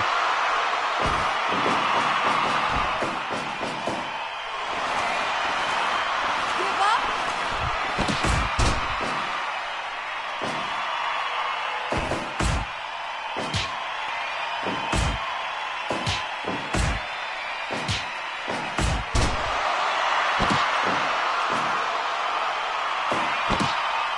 Up next, ladies and gentlemen, after this 2 out of 3 falls match, which is already impressed so far. And did Abyss sneak in the barbed wire baseball bat? How did he sneak that in, ladies? The referee actually wonder, this is not a no disqualification match. You got to get that out of there as soon as possible. Give up.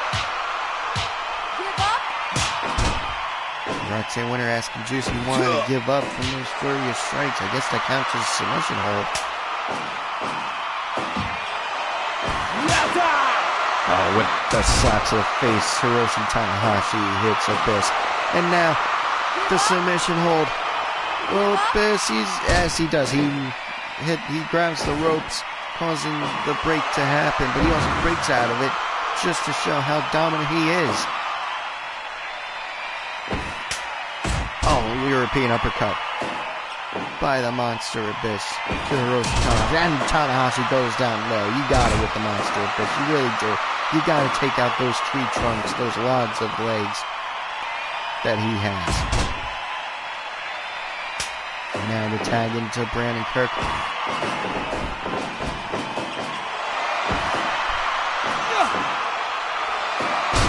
Oh, a pile driver by Kirk to Hiroshi Tanahashi. Think of what a pinfall victory, even if it is just the first fall, would do for Brandon Kirk's career. He got a pinfall victory over the ace of New Japan Pro Wrestling. Michinoku driver by Tanahashi does not go for the pin. And the inside kick by Kirk to Jushin Thunder Liger. Same thing. He gets a pin over the legendary Jushin Liger. What that would do for Brandon Kirk's career. And the Batista bomb, 2.9. Jushin Liger somehow, someway finds a way to kick out. Oh. Drop toe hold by Liger, making Brandon Kirk tap. Oh, tagging in franchise Shane Douglas. And a belly to back suplex. Dragon screw leg whip in response from Jushin Thunder Liger, who now tags in Juice Robinson. And, up going to the top for a superplex. 2.9. Franchise Shane Douglas barely kicks out there. Now tagging in the Monster Abyss again. Rickety Dragon Steamboat with not too much ring time in this match. Abyss now going to the top rope for a diving elbow drop. Think about this for a second, ladies, and this, left hand, right hand, God, excuse me. The stiffest, straightest punch Juice Robinson has ever delivered, if you ask me, to the Monster Abyss. And now, powerbomb 2.9, the Monster Abyss kicks out.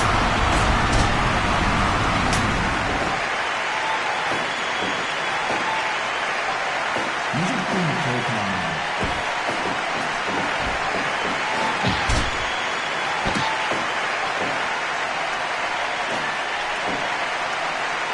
20 minutes have passed, ladies and gentlemen, and this is only the first fall. Much, and just like the one for the Women's Championship originally, there will be a minute rest period in between falls when it's all over.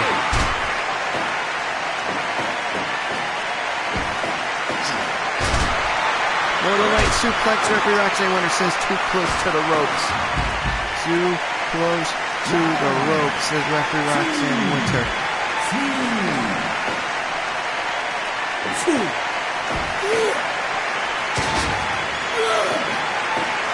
Oh, the Boston Crab, but too close to the ropes, says referee Roxanne Winter again.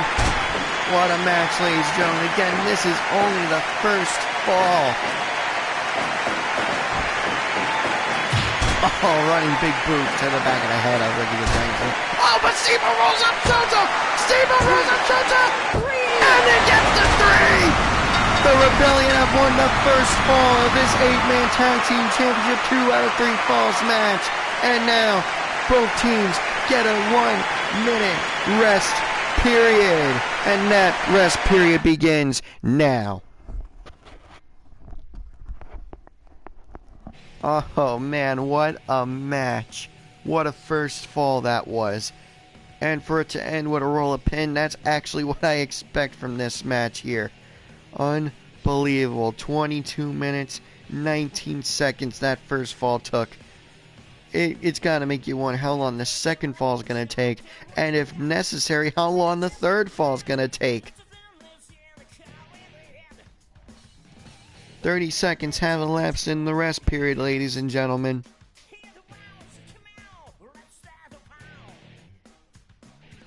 $20 seconds left. 15.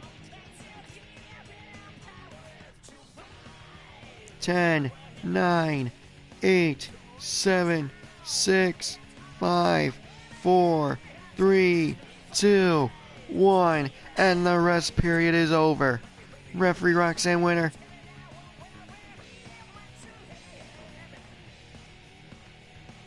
Getting the teams settled.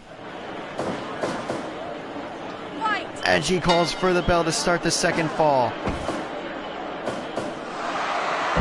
Steamboat and Shota Umino decide to tag back in. The team leaders, Shane Douglas and Hiroshi Tanahashi. Oh, and Shane Douglas goes low. And the Dragon Screw leg whip from Tanahashi in response.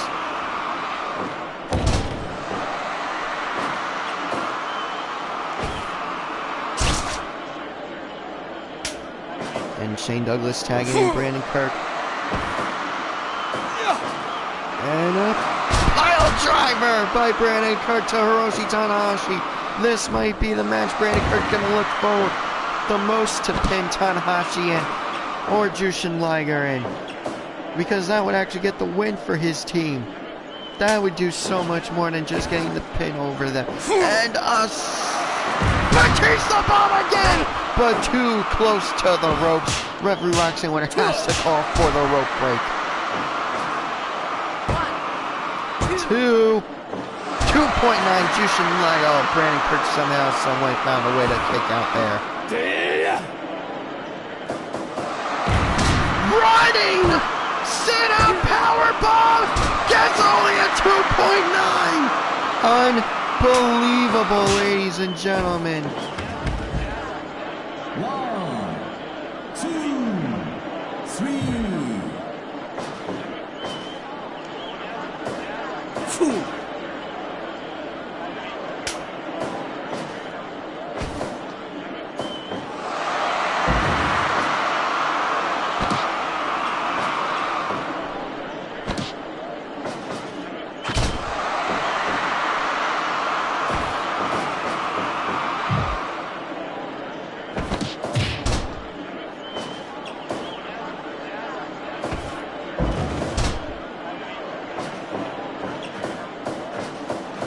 Give up.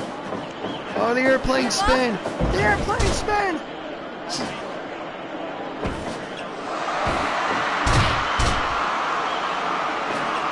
Young Lion Shota Umino electing not to tap out to the airplane spin, but oh! Steamo might tap out to the cross arm breaker. No, he breaks out of it. That is the first time I've ever seen any Young Lion put a cross arm breaker on to an opponent. 5分経過。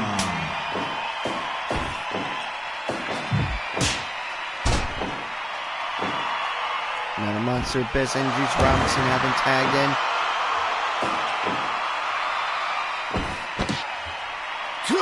Already the second fall in this match has gone longer than the Women's Championship match earlier, where Asuka went 2 in a row to retain her Women's Championship match.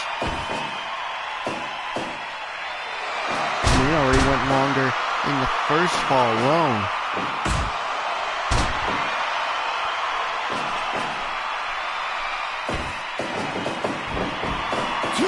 And oh, Juice Robinson with a stiff lariat. That's Stan Hansen levels of stiff right there. Unbelievable. And again, this time he goes down with Abyss to ensure he feels the full impact. And the Monster Abyss with a lariat of his own.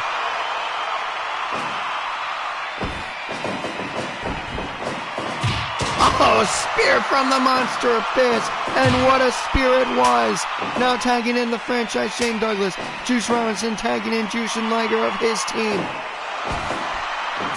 Oh, then high knee to Jushin Liger's face. Shane Douglas now, oh, high flying elbow drop from the top rope. Going for the pin, 2.9, Liger just barely kicks out. After going 22 minutes, 19 seconds in the first fall. You know all these guys are tired. Now almost at 10 minutes. 8.5 to be exact. Oh, Fisherman suplex. Fisherman snap suplex by Jushin Liger. Shane Douglas doesn't seem to be feeling too much. And a jumping pile driver. Jumping pile driver by Douglas. Could this be a 2? 2.9. 2.9 and a second jumping pile driver. It was 2.9 the first time. 2.9 again. Jushin Liger's not gonna go down so easily. I understand it's a pile driver, but he's not gonna go down like that. And now Brandon Kirk, Hiroshi Tanahashi. Brandon Kirk's going to do everything. I know, but Tanahashi wins the shot exchange there. As I was saying, Brandon Kirk's going to do everything in his power to get the win here in this second fall. More so on Tanahashi or Liger, because like I said, the heights his career will reach if he... And hold on! Styles Clash! Styles Clash! But too close on the ropes! And now Liger grabbing Kirk, holding Kirk in place, and oh, Tanahashi goes low. Drop kick to the legs, and Liger holds Kirk again, and Tanahashi goes low again for the drop kick to the legs. That's smart, because if you go for the pin, you can't kick out with a bum leg. And now Kirk going to go rest his leg on the apron by tagging in franchise Shane Douglas. Oh, Superman punch by Hiroshi Tanahashi. Now, the Texas Cloverleaf. Will Shane Douglas tap out? No, he makes it to the ropes. But he also broke out of it. I guess, oh, Tanahashi goes low again. He breaks out of it, I guess, to show how much power he has. because he had to fall a bit to really get the string. And franchise Shane Douglas playing. He's such an ass. He knows he's going against the young lion. See, that's such a nonchalant pick. But it gets the 3! It gets the 3!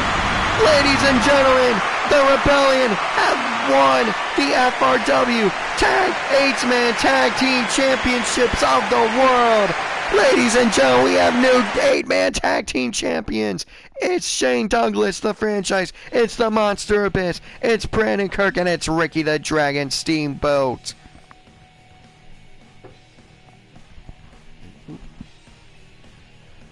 With an elbow drop hold. It was such a nonchalant pin, but after the first fall going so long, after that fall going 12 minutes and 42 seconds, I guess the young lion just didn't have enough in him to kick out.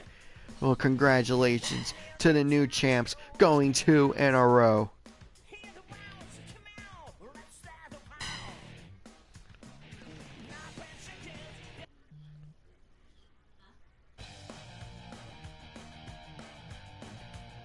Well, up next, ladies and gentlemen, the last barbed wire death match of the night. Our co-main event, the last match before our main event, barbed wire death match. It's Jimmy Lloyd's open challenge, ladies and gentlemen.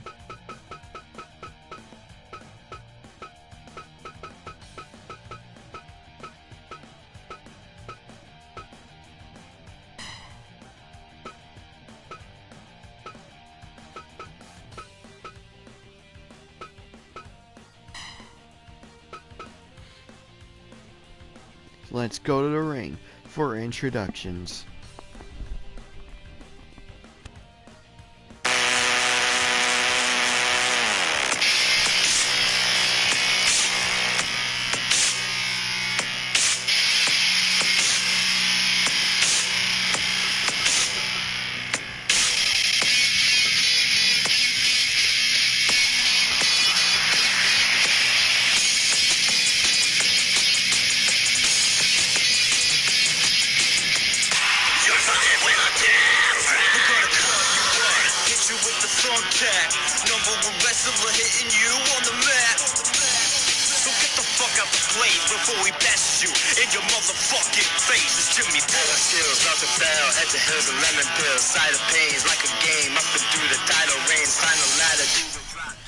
The following contest is Jimmy Lloyd's Open Challenge. Introducing first from Philadelphia, Pennsylvania, he is the different boy, Jimmy Lloyd.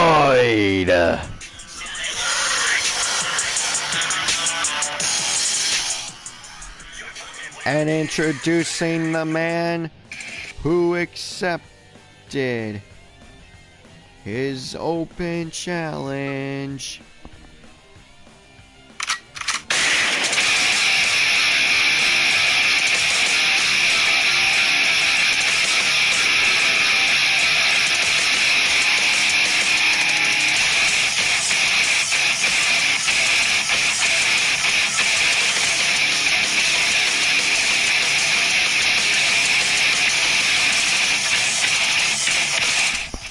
he weighs in tonight at Who Gives a Shit. He just wants to fight.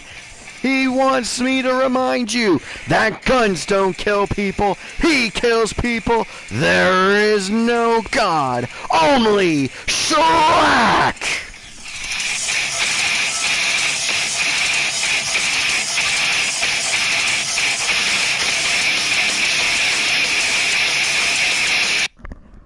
Unbelievable, ladies and gentlemen. Shrek has answered Jimmy Lloyd's open challenge for this barbed wire death match, ladies and gentlemen. Unbelievable. Referee Dr. Morte is calling for the bell. Let's get these two insane psychopaths and let them go to war.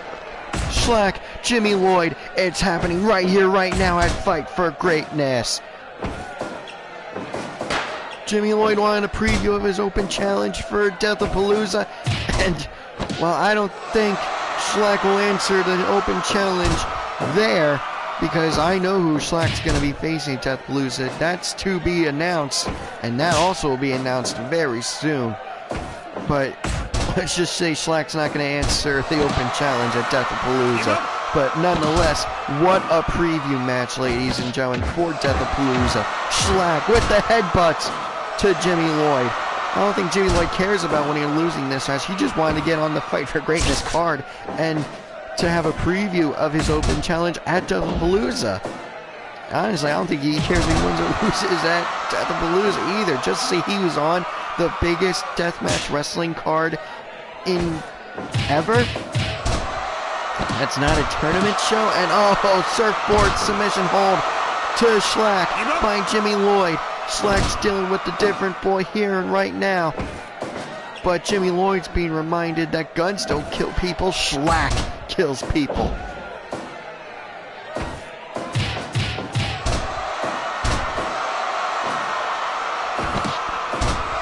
I'll tell you, ladies and gentlemen, this match, to my recollection, has only happened once before. And it was insane, ladies and gentlemen. I'm telling you. And to think, up next is the main event. The World's Heavyweight Championship will be on the line. Coming up next in a fatal four-way match. It's Jay White, it's Sting, it's JT Dunn, and it's Vader, all vying to become the World's Heavyweight Champion here in FRW. I mean, this night has been insane. What an insane night event. I know I keep using that word, but it really was. I mean, each match topped the last one, and this one right here, Jimmy Lloyd's open challenge, Jimmy Lloyd versus Schlack, is not going to disappoint. And I know the Fatal 4-Way is not going to disappoint. That's way too much animosity in that one for it not to. And Schlack's already busted open. Schlack the first one to bleed in this match. You gotta believe Jimmy Lloyd must have a pair of scissors somewhere on his person. And I mean, Schlack, he's been in a prison fight against Nick Gage in the past. Well, I wouldn't be surprised if he has a prison shank somewhere on his person. I mean, it's legal in this match, barbed wire death match. I mean, I wouldn't be surprised if the scissors and the prison shank were wrapped in barbed wire just to fit the theme.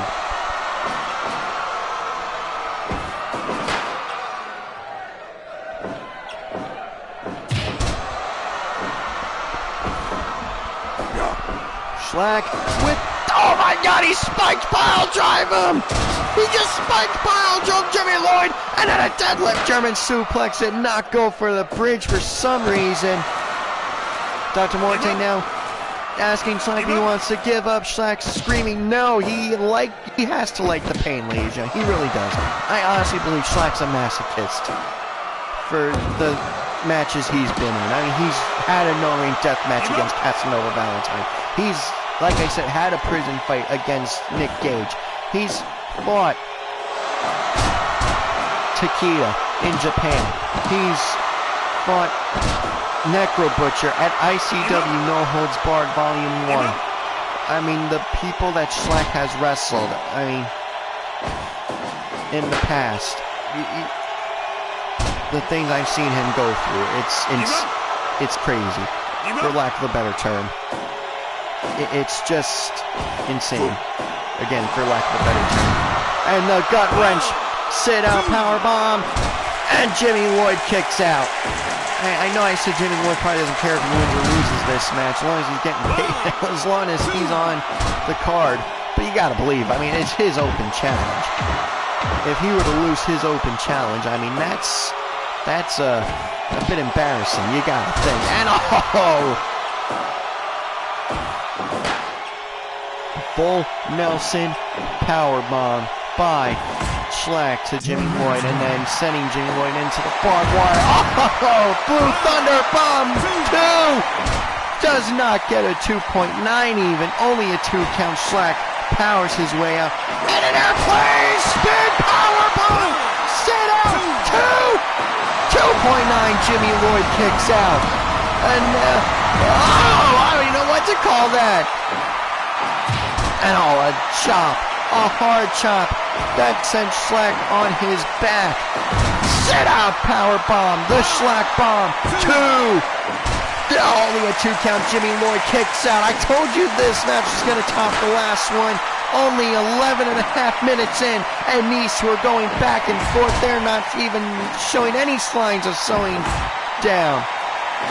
What a match, ladies and gentlemen. And this isn't even for the Muay Thai Division Championship. This is just an open challenge. And I honestly think Jimmy Lloyd and Slack consider each other enemies. Like, they got the respect for each other. They'll hang out. They'll have a beer or two. But when it comes to getting in that ring, they hate each other. I honestly believe that.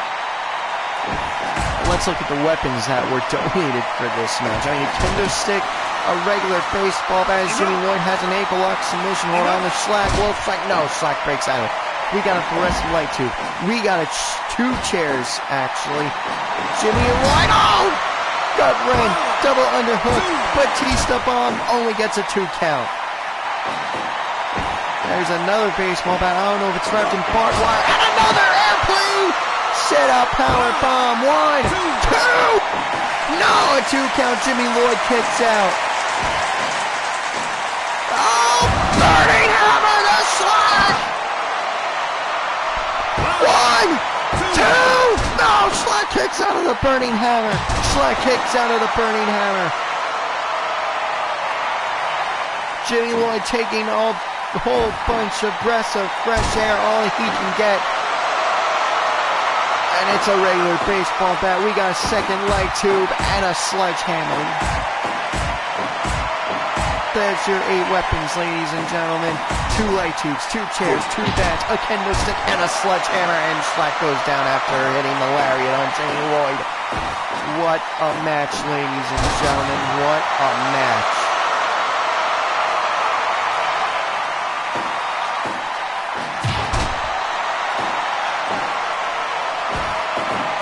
The crowd's into it, ladies and gentlemen. The crowd is excited as all hell for this one. Excuse me, John's having himself a cup of tea from the voices. That's how good this night has been. Double underhook. Suplex by Jimmy Lloyd to Slack. Slack's leg in. Just ramming Jimmy Lloyd's face into his knee does Slack. And a sidewalk slam. Good measure. And now the headbutts. Will Jimmy Lloyd tap out? Will Jimmy Lloyd say he gives up? No, he doesn't. And another Blue Thunder bomb. 1, 2. Now Slack kicks out again. Gut wrench. Sit out power bomb. 2. No. And a third Blue Thunder bomb. 2. No, Slack kicks out again. What is it going to take for these to put one of these 2 men down? And remember, just like in the Muay Thai Division Championship match earlier, there's a 45-minute time limit. There's a 45-minute countdown, I should say, on those barrels of explosives. They will go off at the 45-minute mark. I truly believe this one will go to full 45 minutes. I mean, but at the same time, and a second burning hammer! He spiked him that time! 1, 2, 3! Jimmy Lloyd!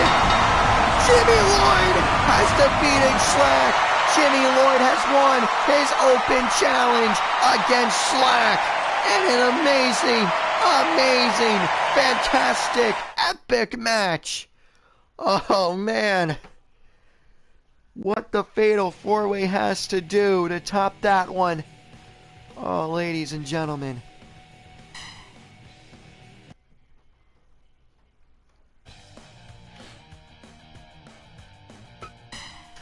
It's next. The Fatal 4-Way match for the world's title. Vader, Jay White, JT Dunn, Sting.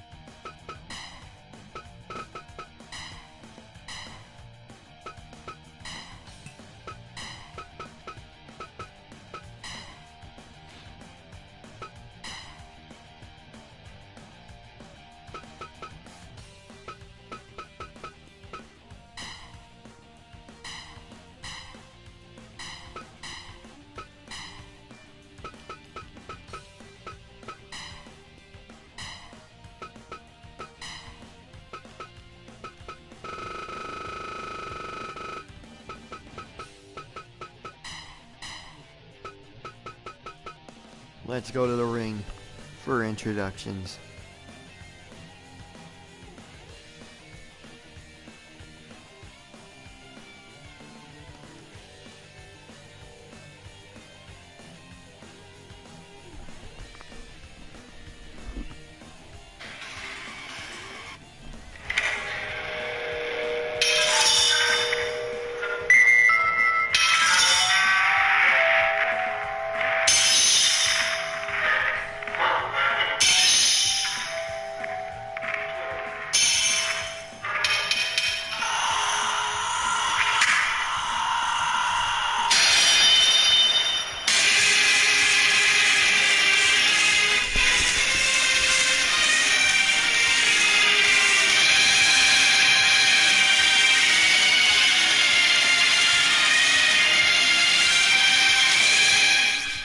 The following contest is your Fatal 4-Way World's Heavyweight Championship main event for Fight for Greatness. Introducing first from Auckland, New Zealand, weighing in tonight at 220 pounds. He is Switchblade Jay White.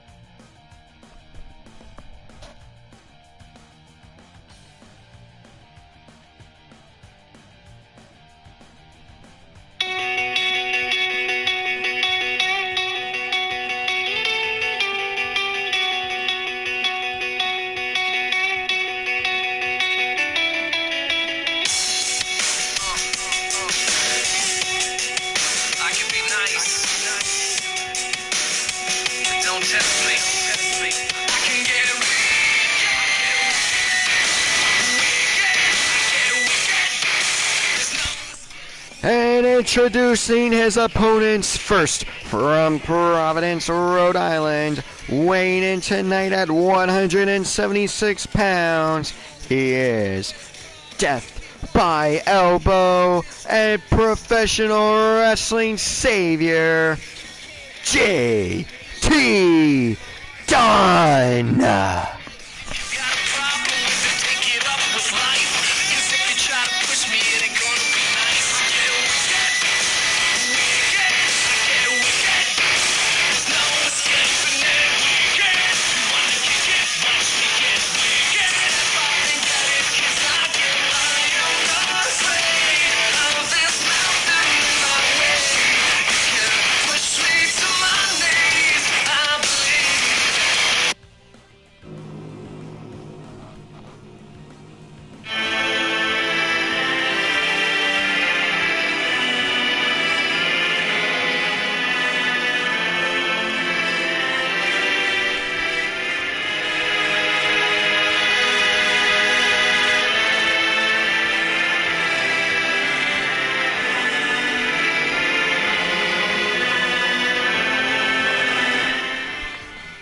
And introducing the third and final challenger, he hails from every man's nightmare.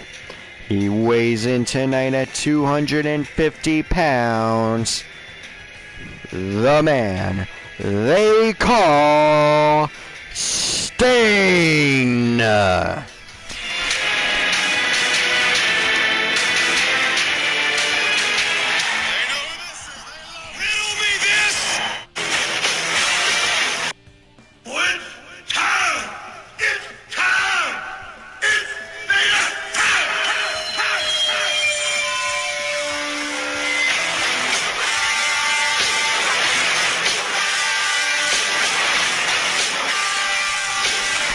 And introducing the FRW World's Champion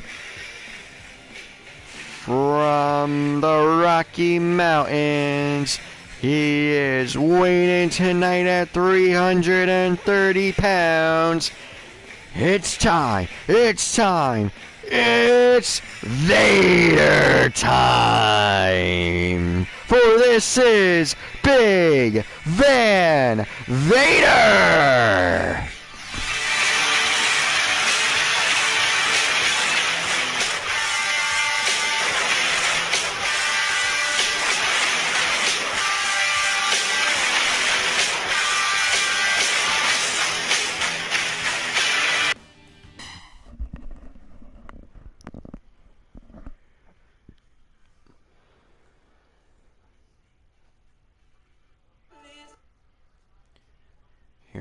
ladies and gentlemen, the introductions have been done. It's time. Please, Greenfield, you're officiating for this match. And here we go. The bell is rung. All four men almost gravitating towards Jay White. Does not surprise me in the slightest. Dunn was the first one to get to him. You know what? These four are just going to go after each other. And RKO from Sting out of nowhere to Jay White. Maybe it was a diamond cutter. I mean, they're both cutters, so depends on who you actually want to give tribute to. You know, a lot of modern day wrestling fans know it as the RKO. Me personally, I know it as a diamond cutter.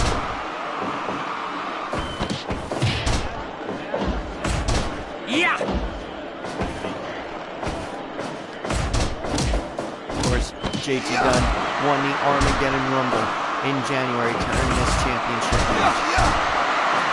At the end of the beginning, he was in a triple threat match against Will Ospreay and Finn Balor.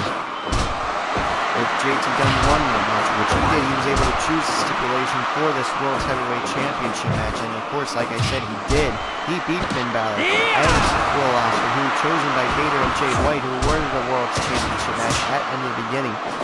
Jay White said, hey, Sting needs a... After the World's title match, Jay White lost. He called out Bullet Club for the attack on Vader. Sting came out to make the save, as did JT Dunn. And JT Dunn said, well, I want to get my hands on Jay White because he's a slimy little prick. Sting probably wants to get his hands on Jay White because Jay White beat Sting to earn the World's title match. And Vader wanted to get his hands on Jay White because they just had a match. So JT Dunn said, hey, let's just do a fatal four-way match. So everyone gets their hands on Jay White. I get my World's title match, and Sting, I guess JT Dunn thought Sting was screwed out of the World's title match because Bullet Club interference. So win-win in everyone's case. Because even JT Dunn, everyone's probably going to be gunning for him in this match. He gets a World's title match out of it. So, you know, win-win, like I said.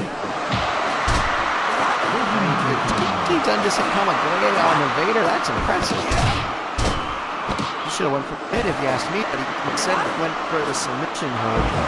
And a brainbuster by Vader to JT Dunn now. Granted, Ivan Drago managed to sneak away with the one-step championship, but this, I don't know. I mean, Sting is a Hall of Famer for a reason. Jay White has beaten Okada, has beaten Hiroshi Tanahashi, has beaten Kenny Omega. And JT Dunn, of course, had to survive 7 other men in the Armageddon Rumble. He started the match, ladies and gentlemen. He came out number 2 against Minoru Suzuki.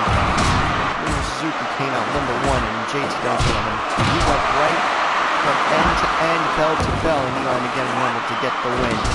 In the Armageddon Rumble earning this. So, no one's win, for lack of a better term, is. But JT Dunn in the Scorpion Deathlock while don't tap out. No! Powerbomb by Vader to Jay White. Jay White, of course, wearing his white pants. Those are the big match pants that he wears in Wrestle Kingdom in IWGP Heavyweight Championship matches too. JT Dunn, Jay White just barely kicks out. Dunn had Sting in the pinning predicament of his own, but Sting managed to kick out at a Death Valley driver, spiking Sting on his neck and the back of his head.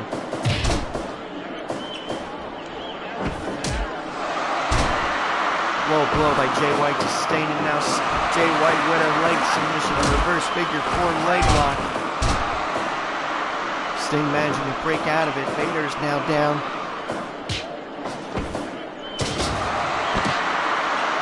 STO like move by Jay White to Vader. Jay White's feeling the effects of this match.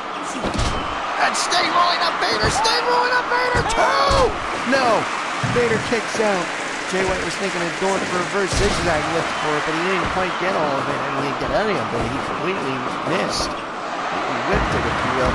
And Sting being suplexed to the outside.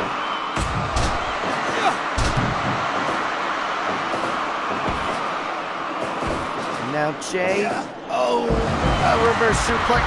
Oh, Jay White going outside after the suplex, and he ends up spiking himself. Oh, Vader now going for the pin. 2.9. Jay White somehow JT Dunn somehow kicks out. Jay White had the fisherman suplex. God style pile driver to Vader. Oh, the only reason why JT Dunn didn't go for the pin there is because Jay White had Sting in a pinning predicament. Oh, a low blow by Jay White to JT Dunn. Yeah. JT Dunn not feeling the effects of it too much. He must have a cup on. Sting was down for a few seconds after running Bulldog by White. Vader with the splash. 1, 2. Jay White kicks out and too close to the ropes as referee plays Greenfield was JT Dunn for Scorpion Deathlock, and a Scorpion Death drop to follow. Too close to the ropes again for the pin, but you gotta believe it would have been in the end there. Oh, straight jacket! Sit out powerbomb by Dunn to White. And now Sting going for it again. No. Oh, these four men are going for any chance they can get. Sting now on the outside after being thrown by Vader.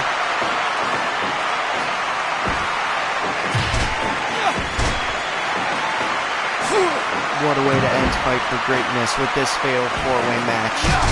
Already exciting. It hasn't topped Schlack and Jimmy Lloyd yet, but it's on its way. Oh! Jay White tapped! Jay White tapped! Ladies and gentlemen, Sting is your new FRW World Heavyweight Champion, winning it by submission. Ladies and gentlemen, your new FRW World Heavyweight Champion at 13 minutes, 23 seconds, the man they call Sting!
Ladies and gentlemen, what a night Fight for Greatness has been.